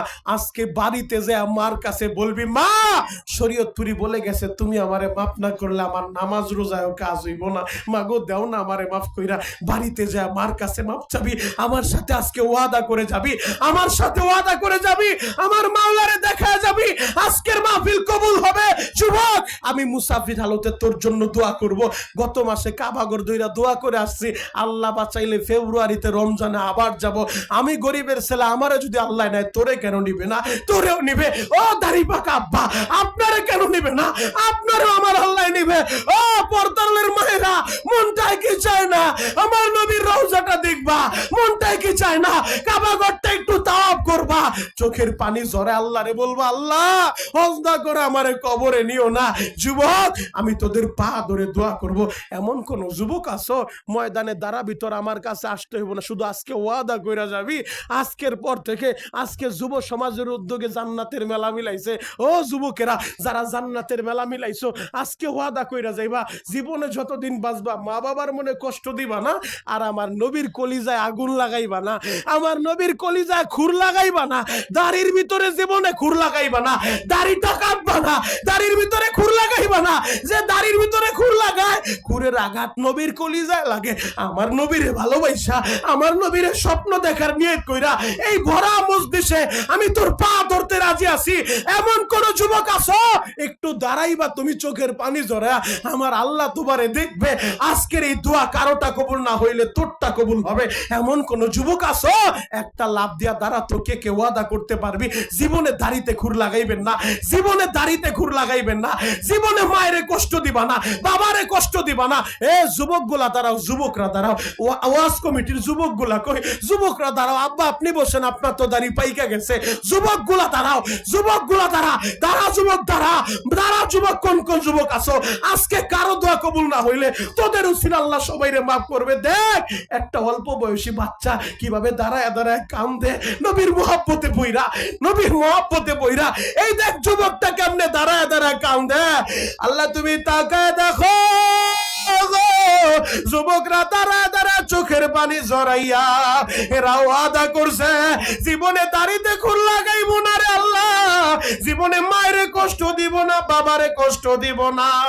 ও দয়ার আল্লাহ, এই যুবকদেরকে তুমি কবুল করো, ওদেরকে ওলি বানায় নাও। চিৎকার মেরে বলেন না আমিন। আল্লাহ যুবক ভাইটারে কবুল করেন। দেখেন কেমনে চোখের পানি জড়াইতেছে। আল্লাহ যুবক গুলারে কবুল করেন। ওয়াজ কমিটির প্রতিটা যুবক ইসলামের জন্য কবুল করেন। চিৎকার মেরে বলেন আমিন। বসো ভাই বসো, আমার দিল সাক্ষী দেয় আজকের দোয়া কবুল হয়ে যাবে ইনশাআল্লাহ। সময় মাত্র 30 সেকেন্ড। দোয়ার আগ মুহূর্তে অতিথি ভাইরা বসে আছে, তারাও হয়তো একটু কথা বলবে। দোয়ার আগ মুহূর্তে এমন কোন যুবক আছো আমার হাতের ভিতরে, যেই জান্নাতের সামিয়ানার নিচে বৈশা মার জন্য কাঁদলা, বাবার জন্য কাঁদলা, এই ওয়াজটা প্রতি বছর হওয়ার দরকার আছে না নাই? আরো জোরে বলেন আছে না নাই?